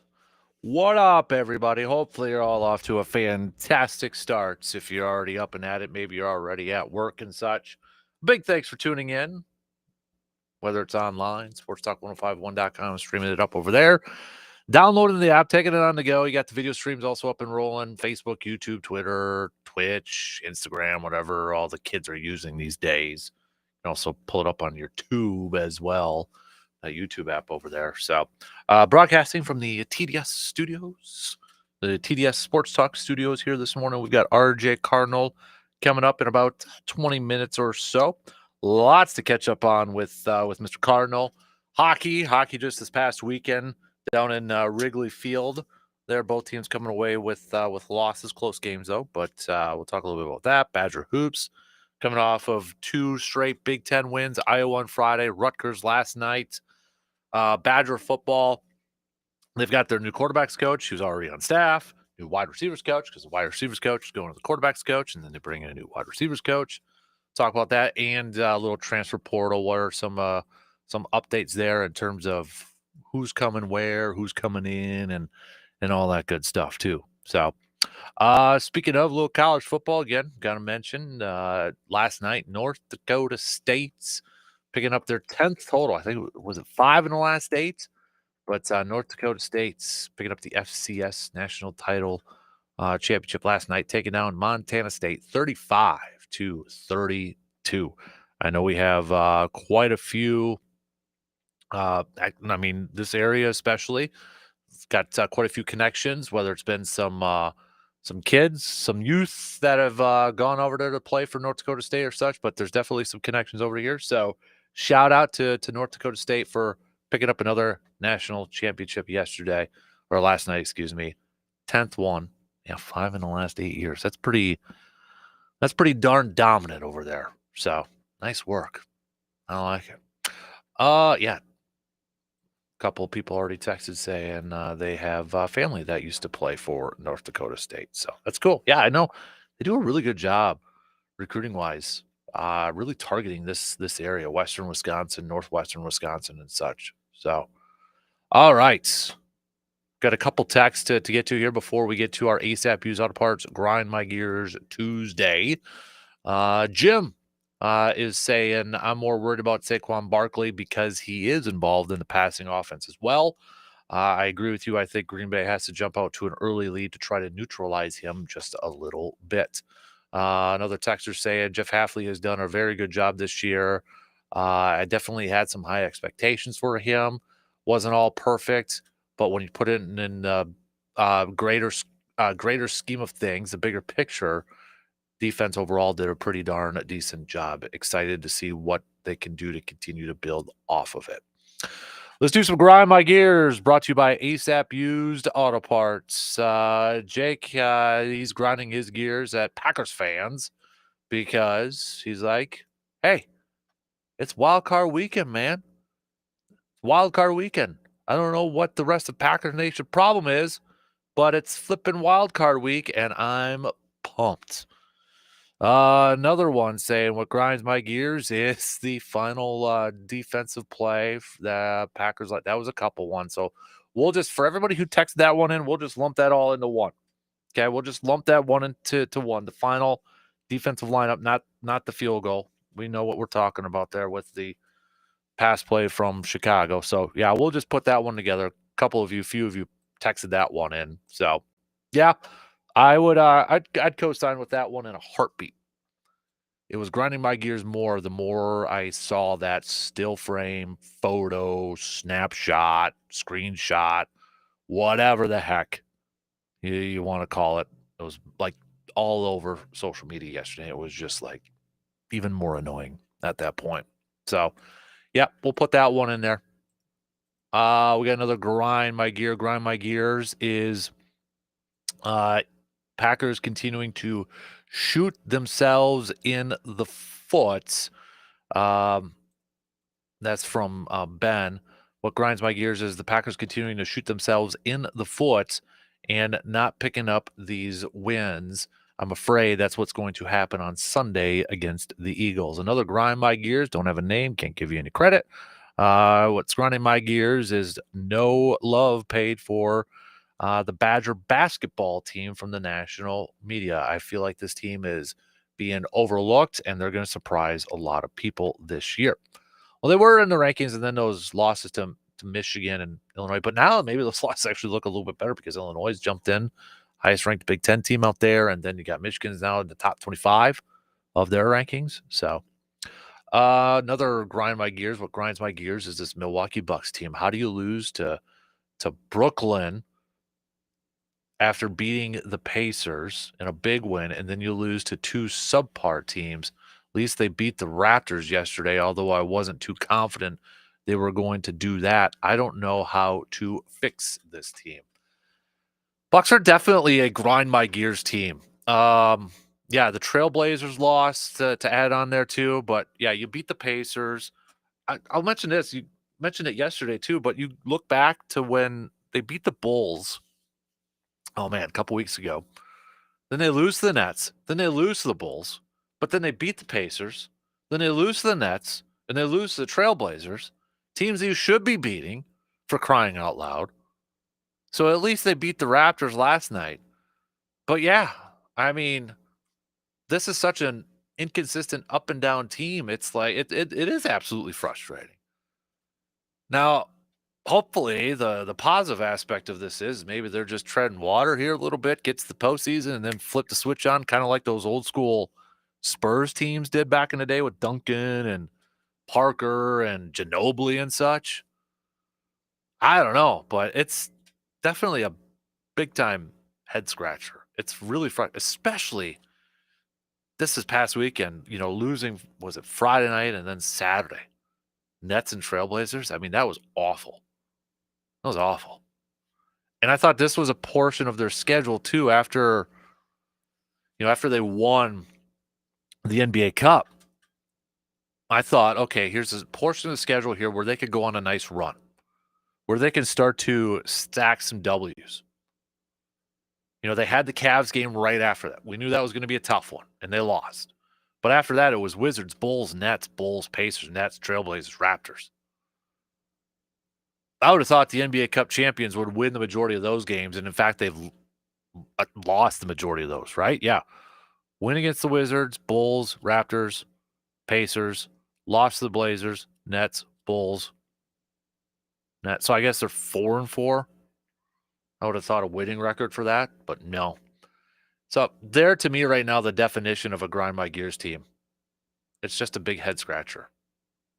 Again, maybe the positive outlook on this is tread water, get to the postseason, then maybe they can turn that extra gear on and such. Who knows? But all right, let's a couple more grind my gears here this morning. What grinds my gears is this Packers team. I had such high expectations for them this year. To finish 11-6 is okay, but to go 1-5 in the division and very close to even going winless in your division is very frustrating. Hopefully, they have a magical run in the postseason. This one is from Greg. Greg says, what grinds my gears? What grinds my gears, another one for the Bucks, is this Bucks team's inability to put together consecutive wins outside their one long winning streak a little bit earlier this season. They cannot seem to find any continuity at this point in time. We'll do a couple more here. Another grind my gears. Yeah, we lumped all that one together about the final defensive play and such. What grinds my gears is Matt LaFleur's time management skills. It's a good one over there.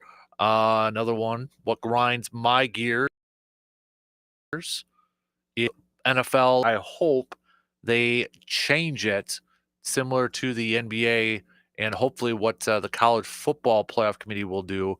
Regardless if you wanted a division or not, you should not be seated higher than a team that has more wins than you. I've seen that talked a little bit more, talked about a little bit more this year too. Now I'm assuming, you're kind of referring to like Tampa Bay and even the Rams, who are seated higher than teams, especially like Minnesota. Minnesota's a 5 seed, and they're going on the road. Heck, even Green Bay and Washington, they're on the road. At some point, it's going to be a numbers game, and at this point, there was going to be a team that's got more wins that's going to be on the road. But I've seen that talked about a little bit more. I don't think that'll change in the NFL. I do think it'll change for college football. I think it'll change at that point, but I don't see it changing anytime soon for Green Bay or for the NFL, excuse me.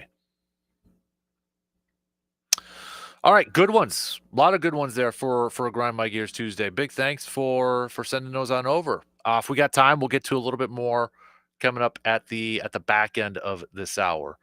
Just a couple more messages before we get to Mr. Cardinal coming up here because, well, we got lots to catch up on. So a couple more. Jeff Halfley has deserved a B+ from me. Hopefully that can move up to an A with a deep postseason run. Has his hands full with this Philly offense. Another texter says, regardless if Jalen Hurts plays or not, this Philly offense scares me with the amount of weapons that they have over there. I think Kellen Moore does a good job of putting players in a position to succeed, and Jeff Halfley is going to have to call a really good game. And one more over here says, call me an optimistic Packers fan. Well, we used to have an optimistic Packers fan that called in all the time. Call me an optimistic Packers fan, but I feel like the Packers are going to go into Philadelphia and get the win. They're a pissed off team right now after the last couple weeks. I think they channel that energy, go into a hostile environment, and take down an overconfident Philadelphia Eagles team. All right. I like the optimism. Good stuff.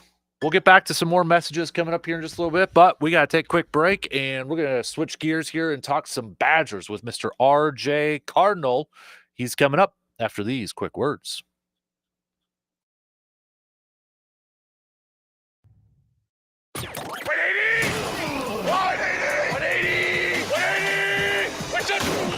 The Dan Casper Show will be right back. Oh my gosh. I'm afraid if I say it, he'll stop doing it because it's the cutest thing ever. Tell us what you love about him. And we'll show you another 1 in a million just like him. We both work from home, and I can always tell when he is really in the zone. I look over, and he's doing this thing with his lower lip. He's not biting it, and it's not quite like a pucker. It's intense. And he's not an intense guy, so it cracks me up every time. At Lasker Jewelers, we train our team on asking, listening, and uncovering just the right ring. Or other precious thing. I'm Nicole Lasker. And I'm Liz Lasker. Lasker's is the easiest place To buy the right one for the right one. across from Oakwood Mall, Eau Claire. And online at laskers.com. Celebrate and commemorate your next adventure at the easiest place to buy diamonds and jewelry. I adore it. A lot of folks around here are breathing easier because of Grace Home Respiratory. They appreciate that Grace Home Respiratory is a local company that puts customer service first. They appreciate that Grace Home Respiratory provides an array of medical equipment, services, and supplies to help their recovery and enhance their quality of life. They appreciate that Grace Home Respiratory has the experience and qualifications that exceed their expectations. So when you need home medical equipment and services, turn to Grace Home Respiratory not only for the equipment you need, but for their dedicated staff of respiratory therapists who are on call 24 hours a day. To find out more, call Grace Home Respiratory at 715-832-7377 or online at ghr-ec.com. Grace Home Respiratory always has your health and safety as their top priority. Your expert when it comes to medical equipment and supplies. Choose Grace Home Respiratory. The season of giving continues at Ho Chunk Gaming Nakusa with a chance to fill your cards and win up to $500 cash. Join Ho Chunk Gaming Nakusa January 12th and 26th, where 2 lucky winners each day will have the chance to fill their carts with groceries from Piggly Wiggly and Nakusa and win up to $500 cash with our Warm Hearts Full Carts promotion. Plus, Ho Chunk Gaming Nakusa will match the value of the groceries and donate to local charities. Warm Hearts and Full Carts, January 12th and 26th at Ho Chunk Gaming Nakusa, your place to play.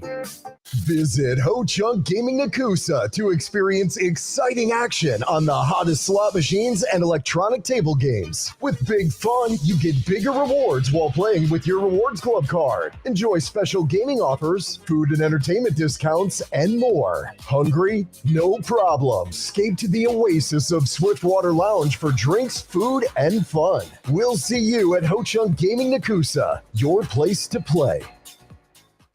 Skilled trade workers are the backbone of every community and also the Army National Guard.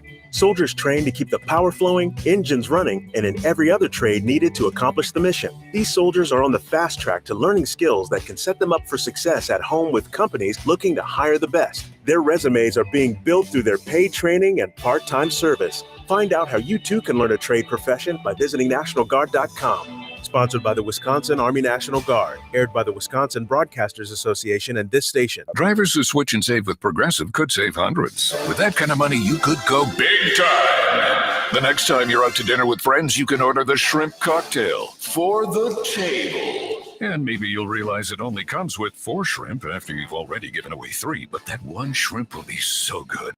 And if you switch and save hundreds, you could get shrimp all the time. Switch to Progressive and you could save big time for shrimp. Progressive Casualty Insurance Company and affiliates, not available in all states. Potential savings will vary. Get in zone, AutoZone. Welcome to AutoZone. What are you working on today?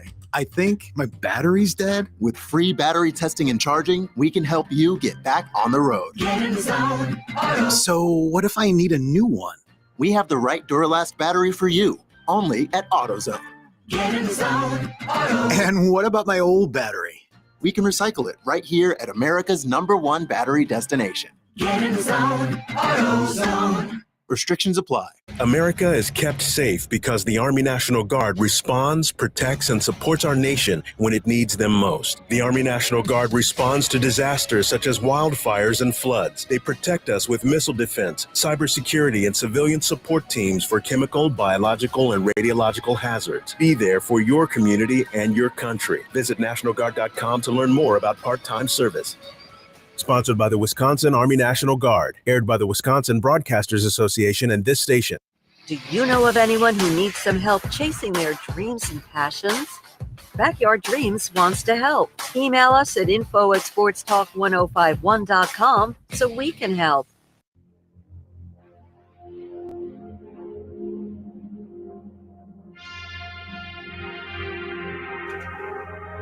When it comes to fresh quality meats, nobody does it better than Mike's Star Market. From hand-cut steaks and juicy burgers to premium brats and snack sticks, they have everything you need to make your next meal unforgettable. And don't forget, hunters, they are your go-to place to drop off any game you may get. So stop by and give Mike's Star Market a visit at 2238 Heimstead Road in Eau Claire. Mike and Sarah and the entire staff there will greet you with a hi and answer any questions you may have. Mike's Star Market, deliberately old-fashioned to assure quality and affordability. Let's bring him in right now because it's actually been a couple weeks since we caught up with Mr. Cardinal. RJ, Happy New Year, bud. Hey, Happy New Year to you too. Did you have a good break, good holiday break, good New Year and such? Yeah, nothing too out of the ordinary. Just wrestling practice still going on because we had some winter break tournaments, but other than that, business as normal. No real breaks on my end of things. Yeah. Well, lots to catch up on in the Badger world. Let's start off with hoops because let's go back to Iowa. Record-breaking night for the team. Most points at the Kohl Center. I always appreciate it when we can dominate a Fran McCaffrey-led team. So that happened Friday, and then last night another win on the road with Rutgers. John Blackwell's had himself a pretty fantastic last couple games, though. Yeah, he seems to. I don't know if you can call it his Johnny Davis year that everybody was saying, but I mean, he's looking like he is improving upon what we saw last year. So that's one of the big things people have been saying lately under Greg Gard. Nobody's improved. Another one you can add to that list of improved play this year, I think, is Nolan Winter. And who knows, maybe that's just he's getting more minutes. But especially on Friday night when you had Big Ten record 21 threes made, and Blackwell had 32 2 points to lead the way in that one and win 6 or 10 from the 3-point range. Yeah, I mean, we're just watching those shots fall, and then after the game, with Kamari McGee saying, "Yeah, we knew they didn't want to play defense, so we just shot." Yeah. So do you take a little extra comfort too? It was against Fran McCaffrey. I don't know why. I just Oh, absolutely. Yeah. And the one thing I regret is Iowa making him take anger management classes, so we don't necessarily get the Fran freakouts anymore. Mm-hmm. But so it takes a little bit of it away. But yeah, it's beating Fran McCaffrey is always a good thing. Yeah. And then last night, it was Blackwell in the first half. You had John Tonji, who kind of had the second half. Stephen Kral with the double-double, 18 points, 10 rebounds here. So, I mean, there's a lot to like with this team, RJ. And, with the Big Ten where it's shaping up, and I know Illinois has kind of moved up there. Michigan's now in the top 25. Maybe those losses to those teams look a little bit better for Wisconsin at this point. Yeah.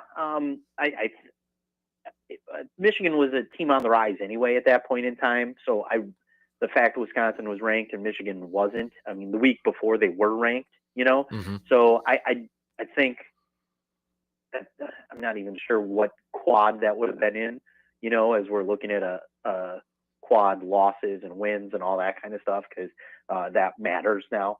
But I mean, at the time, maybe a quad 2 win, but I still think it would be, or a quad 2 loss, but I still think when you're just still receiving votes, I think that's still a quad 1 win or loss. So yeah, it's your losses are against some really good teams.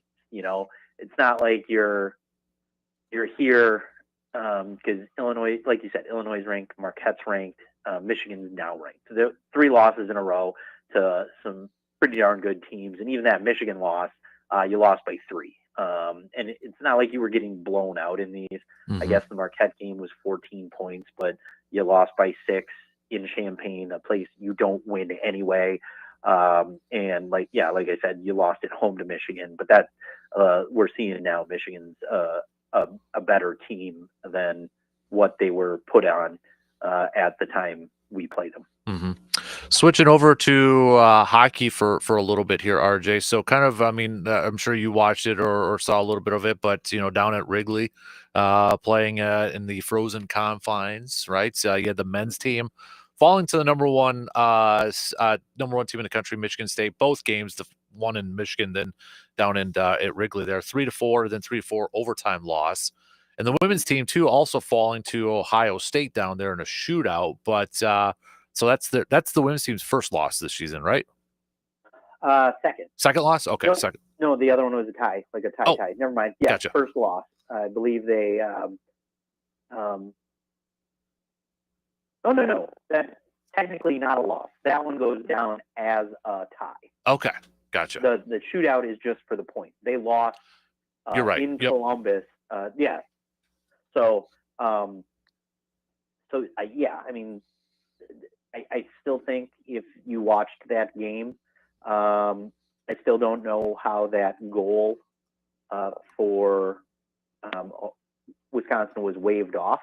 I feel that game should have ended 4-3 Wisconsin in regulation, but what have you. The night before in Laban, they won 6-0.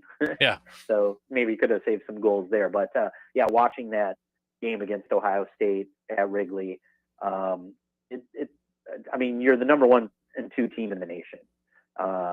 And I still think Wisconsin is by far the best team in the nation. You go down to like line 3 and even into the 4th line, and you have some players who would be on first line across anywhere else in the country.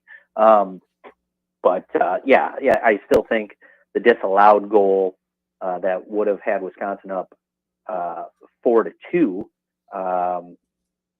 should have been counted because there was no late whistle, and the ref called the stoppage of play after the puck had crossed the line. So yeah, I think Wisconsin kind of got the wrong end of the stick there, but still, you come away with points on that one since it was deemed a tie. And you move on, and we got this weekend versus Minnesota State. Mm-hmm.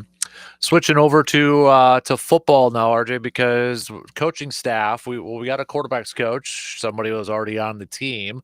Kenny Guyton moving over to quarterbacks coach, used to play quarterback in college, Ohio State and such. And Badgers now also have a new wide receivers coach, Jordan Reed from Western Michigan. What's your take on both these moves? Well, I mean, I guess you can keep things within the unit there. Guyton's across college football considered a good coach. Most of his stops have been as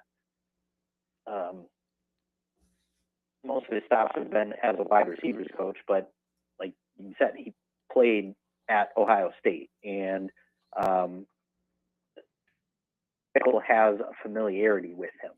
I believe he was playing at Ohio State while Fickle was coaching at Ohio State as an assistant coach. So even though, opposite sides of the ball and all that, but you still have a familiarity there with him as a coach. Now,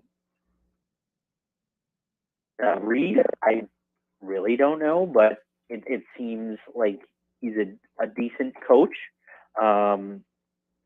So we'll see where that goes from there. But it's I'm not too familiar with him since it was an afternoon hire, and it was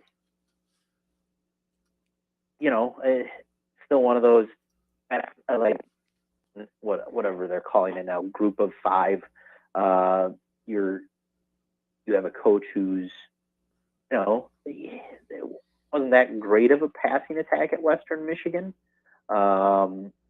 When your receivers totaled under 2,000 yards. So we'll see what happens there. But still, from things I've seen, people in the industry like the hire. So we'll have to see where it goes from here in terms of what we see from the receivers moving forward. RJ, with the transfer portal, I know it's been a couple weeks since we caught up and such. So I mean, there's been some movement. I mean, Walker's in the transfer portal, they're running back, but Wisconsin's got a wide receiver. Actually, now it's Cincinnati. Oh, is it okay? So, yeah, I think that happened either late last night or this morning. I saw that come across. Oh, geez. So, I mean, we got a wide receiver coming from Ohio State. We got a corner coming from the U and such. So. What anything kind of stand out to you with the transfer portal, with some of the moves right now that or some of the players that the Badgers have brought in? I'd still like to see more corners coming in. Yeah. That one's a little dry there. I'd like to see quarterbacks coming in as well. We're pretty much at 3 scholarship quarterbacks. That's really not enough. Maybe we'll see. I still don't know. I haven't really looked at who's in the portal that's declared and still looking for stuff. So got to do a little deep dive there.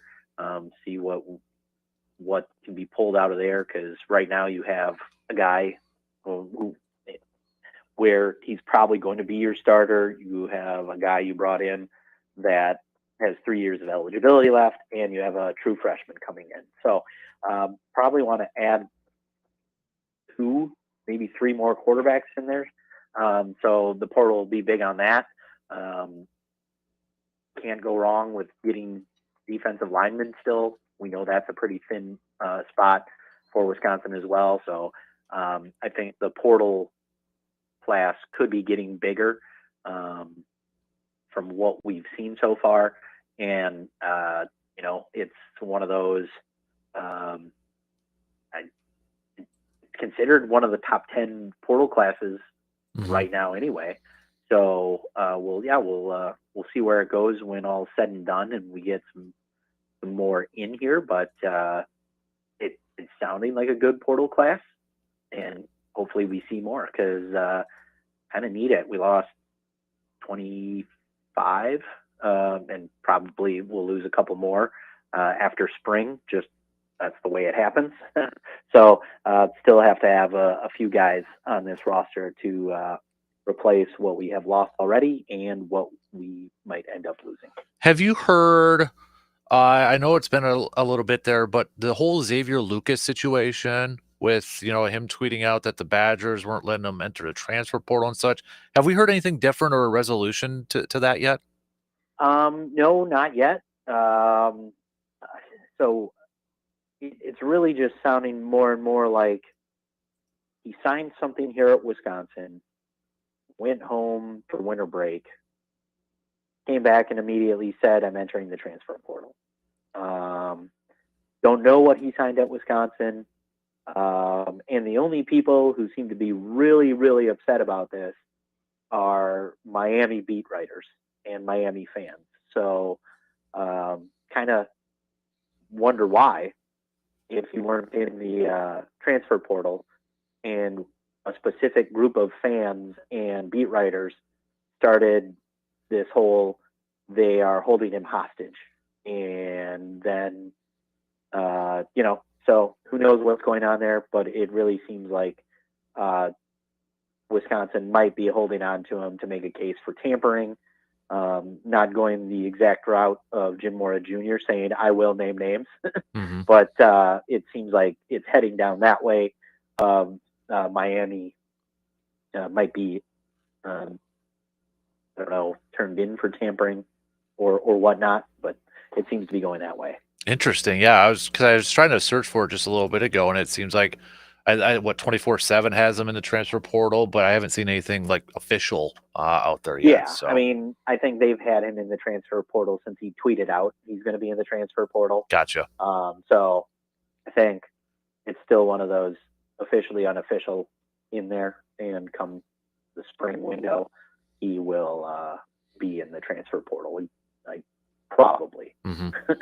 Hey, since we've got the games picking back up on Thursday, what has been your feelings or your thoughts on what you've seen so far from the college football playoff? We got Penn State versus Notre Dame, Texas and Ohio State over there. I mean, are you rooting for the Big Ten with those two teams in there? I mean, what's kind of been your reaction like so far from what you've seen from the college football playoff? Yeah, I'd like to see the Big Ten win the second national championship in a row, and in a little more open style of playoff. I think we've seen possibly the SEC is not the conference it made itself out to be. Your top teams went 4-1 against the Big Ten when they went head to head. And, your whole strength of schedule argument, which really just involved your own conference, seems to be going out the window. When you had Alabama deserve to be in there, and some of their losses this year, even to a middle of the pack Michigan team this year, it really shows me Alabama didn't deserve to be even sniffing the college football playoff, but yet here they were solely based on their name. It's the same thing we've talked about in the preseason rankings. Like, there's teams that are going to be ranked because of their name. Even when Texas was a bad football team in the Big 12, they were getting constantly ranked in the top 15, top 10, because they had a good recruiting class. You had Notre Dame, who on some down years was a top 10 team because, Ara Parseghian and New Rockne were their coaches once. But, it seems outside of one game at home this year where you lose to Northern Illinois, who is getting ready to join the Mountain West somehow, is looking better and took down the SEC champ or runner-up. Hold on. Yeah, Georgia was the SEC champ, right? No. Yeah. Yep. And it's one of those I think we're seeing, and I've seen a lot of people point this out, when colleges and collectives can start legally paying players. The SEC kind of is losing their stockpile of talent. I've seen that too, yeah. And whether that's true or not, I don't know. But we did see the powerhouses in the SEC not winning all the games they used to, and some other SEC schools either catching up to them or then falling down to that level. So I guess whichever way you want to kind of paint the picture there is really up to your interpretation. But I think we are seeing the one good thing from NIL is the leveling of the playing field at some schools, where, who knows what was going on before NIL at some of these schools, and how they got all the talent, and every 5-star in the world went to the SEC. That talent is starting to go elsewhere now because, quite frankly, there isn't enough money to go around on one team nowadays to have, you have schools that have $20 million rosters right now, and it's hard to go above that. You had even schools with that type of roster, like Oregon, who it just didn't look like they were ready to play against Ohio State over last week. So,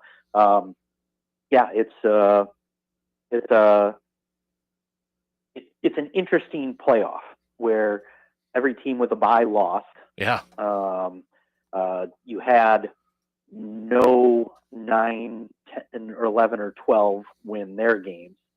So who knows? Maybe jumping to 12 was a little bit too much, and we should have just gone to an 8 team to see what that was like first. But when you had a whole bunch of money thrown at you by ESPN wanting to promote the SEC, and I think we saw that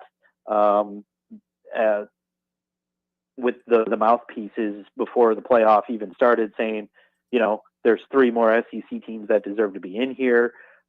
There's no way the SEC is losing games in this. Tennessee is going to show how good they actually are. They got boat raced. Georgia had to fight from behind to even make a game against Notre Dame look respectable.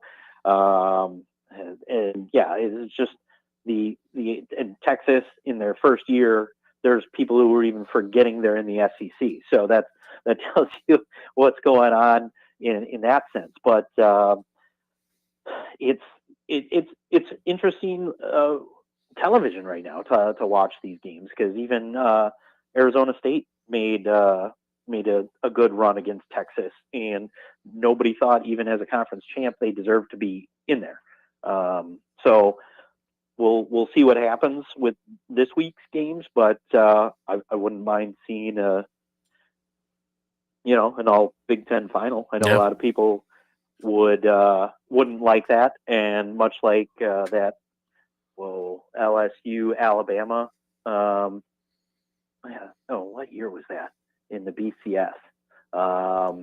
And it was like the worst rated national championship game in history, because nobody needed to see that a third time, and yet it still worked out that way. So I think that could cause change if it's 2 Big Ten teams, because a lot of other conference commissioners would probably Greg Sankey's already calling for a change, because his strength of schedules were too hard, and that's why his teams were losing, and then even losing matchups in bowl games. But then everybody points out to the whole, a lot of players left because, they aren't committed to anything anymore. But that's a different whole thing, where they got to figure out the transfer portal. And the only reason it's open is so new schools can get the guys in before the second semester starts for the year. Mm-hmm. And that's really the only reason. But so I'm loving the college football playoff for all the points of discussion it's creating. But it'll be an interesting weekend to see how it all plays out. All right, before I let you go, what's your picks? You're going to pick that all Big Ten national championship? Yeah. Well, the toss-up game will be that Notre Dame Penn State game. But the way Ohio State's playing right now, that's like I think that loss to Michigan made something click, Mhm. you know, and they turned a switch that has just made them on a shortened revenge tour, I guess you could say. And it'll be interesting. I think they have the capability to, you know, uh, not blow out Texas, but maybe score wise have it look like a close game, but outclass Texas. And yeah, the toss up game I think is Penn State and Notre Dame. Can Penn State keep up the defense they've been playing, as well as have the offense, look okay enough to win a game. And it'll be interesting to see, because this is one of the, I mean, both Big Ten coaches, their flaw is they don't win big games. So outside of the national championship, these are the two biggest games of their careers. Definitely James Franklin, but yeah, I mean, I think at this point, I don't think we're going to see Ryan Day get fired, no matter what the result is this week. But it's still one of those things. Those boosters are peeking over his shoulder and writing down a list of who they want. Mm-hmm. Absolutely. Hey, dude, good stuff as always, man. We appreciate the time. Enjoy the rest of the week. Good luck, or best of luck on wrestling and such. And we'll catch up with you again next week. Okay. Well, thank you very much. We will see you then. You got it. There you go, RJ Cardinal. Good stuff as always. Our Badger analyst this morning. We've got to take our final break. We've got some picks and predicts coming up here momentarily. Final thoughts, all that good stuff. Final call for any texts. 715-830-1912. Quick break. We'll be back in just a few minutes.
When pain or injury slows you down, turn to the experts at Chippewa Valley Orthopedics and Sports Medicine. Since 1954, they have been helping patients get back to doing what they love with advanced care for bones, joints, and muscles. From sports injuries to pain management, their experienced team provides personalized treatment to help you live your life pain-free and getting back to doing what you enjoy. So this year, start feeling better with the help from Chippewa Valley Orthopedics and Sports Medicine. Visit cvosm.com to get started. All right, let's start to wrap up things. We only got, 8 minutes or so left on the docket. We'll wrap it up with some picks and predicts brought to you by the Elbow Room located in Eau Claire, right next to the Banbury place here. We've got some hoops, some NBA games that we're going to pick, so let's jump right into it. Phoenix at Charlotte. Give me the Suns for tonight's game. We've got, let's do Lakers at Dallas. Lakers are favored by 6.5 in this one, but I know Kyrie's out. Yeah, I'll go Lakers, I suppose, in this one. Timberwolves taking on the Pelicans. Give me the T-Wolves in this one. Let's do, Boston at Denver. I'm going to go Boston, though. I'm going to ride with the Celtics in this one. The Heat visiting the Golden State Warriors. I'm going to go with the Golden State Warriors. I'll go with the Warriors for that one. Let's do some men's college basketball games. We've got a couple ones to pay attention to here. Number 1, Tennessee taking on Florida at Florida. Florida favored in this one by 2.5. Boy, this is an interesting one here. Let's see. Florida's lone loss was against Kentucky. They're coming off of that. At Kentucky, 106 to 100. Yeah, I'm gonna go Florida. I'll go Florida tonight to get the victory over top-ranked Tennessee.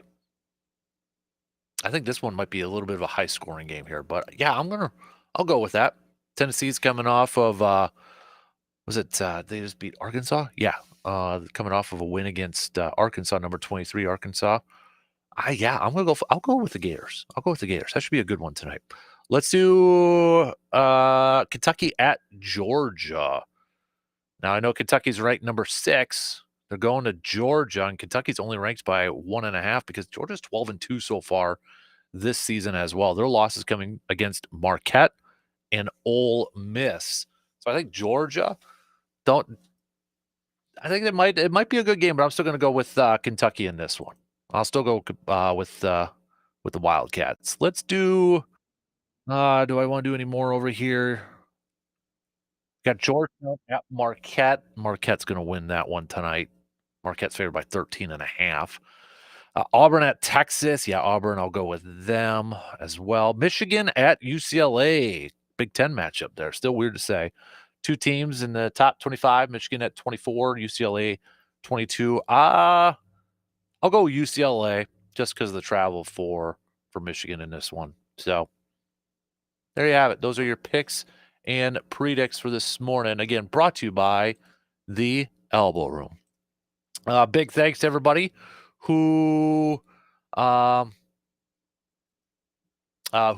in the program for your Grind My Gears. A lot of you over there. A lot of the same ones there because we were all talking about, grinding our gears about the final defensive play, but we had some good ones over there. So big thanks to all of you. Big thanks, everybody, especially in that first hour, too. A lot of questions, a lot of texts coming in. I love it when you guys text in or comment on the video stream. So keep doing that, okay? If I miss yours, it's not on purpose. Just sometimes we got a lot, and I'm trying to talk while also reading them, so I get mixed up sometimes. Can't do 2 things at once a lot of times here for me. So, but big thanks for that. Keep that coming. Keep that energy coming for the rest of the week here as we get closer and closer to the postseason or to the playoffs this Sunday for the Packers. So we'll do our midweek stock reports tomorrow coming at you. So you can play along too with your stock reports. Whose stock is rising and whose stock is falling. So got a little bit to think about that. You can make your picks tomorrow. Whose stock is rising, whose stock is falling. We have done that one in a couple weeks. So got a couple weeks worth of picks over there. So we'll hit that up. Definitely be talking a little bit more. We're not going to have any practice or anything like that. They'll be back at it tomorrow, taking on the Eagles. We'll see if there's any more We'll see if there's any more coaching moves by the end of the day today. I don't know. Maybe not. So I think they're probably going to stand pat. The whole Mike McCarthy one's still weird. That's still weird. I struggle to see him coaching the Bears. Part of me wonders if he would be interested in that. I think he wants to coach. I think he wants to continue to coach. And I think he looks at, the Bears have talent. And he's got a younger quarterback he can help mold. I wonder, though, how much of the Packers legacy play into his decision at that point? Be interesting. Be very interesting. So, something to ponder here a little bit. Let's do a couple more texts. We've got a couple more here to wrap up before we get to that I missed a little bit earlier because a couple questions we threw out in the first hour. It's kind of been a theme throughout this morning here. We got this is from Ben. Ben said a little bit earlier, I think Jeff Hafley has done a decent job this year coming in, changing a whole scheme of defense, getting some new players and asking rookies to play big roles. I'm assuming that can't be easy for any coach to step in that situation. So factoring in all that, I think he has done a solid job, and the numbers prove that. Answering a question about what he's more concerned about heading into this game, the Packers' 7th-ranked run defense going up against Saquon Barkley, or the Packers' passing offense going up against the number 1 pass defense from the Eagles. He's more concerned about the Packers' passing offense. So there you have it. Good stuff over there. All right. Yeah, well, I only got a couple minutes. I can't get into it. I'll save this one for tomorrow because I only have about a minute and a half. It was a Packers topic there. Big thanks to RJ Cardinal for stopping on by every Tuesday. Good stuff there. Recapping the transfer portal, Badgers, new quarterbacks coach, wide receivers coach, Badger Hoops team with a couple Big Ten wins. That big win on Friday night, dominating Iowa, and then the win against Rutgers last night. So Badgers got the Gophers coming up here at the end of the week. That's going to be in Madison, so a little bit further. Not at the bar. Badgers should win that one, I would think. I would think they would win that one. But talked a little bit about North Dakota State picking up another national championship too. 10th in program history, 5 in the last 8. So shout out. I know again we got a lot of connections, or a lot of people in our area got connections to that program there. So shout out to them for beating Montana State yesterday. I was checking out that game a little bit last night. I was watching a little bit of it. Pretty darn good, pretty entertaining. I like watching North Dakota State. Whenever they're on TV and I get a chance to watch them, I don't know why. I like watching that program play. Of course, we've had some guys coming out there hiding up. Christian Watson, being one of them. Trey Lance was over there. So definitely have some NFL talent over there, that's for sure. So, and I know I'm missing a bunch. All right, DP and the Danettes, they're up next. Have yourself a fantastic rest of your day. We'll be back at it again tomorrow morning. Talk to you then.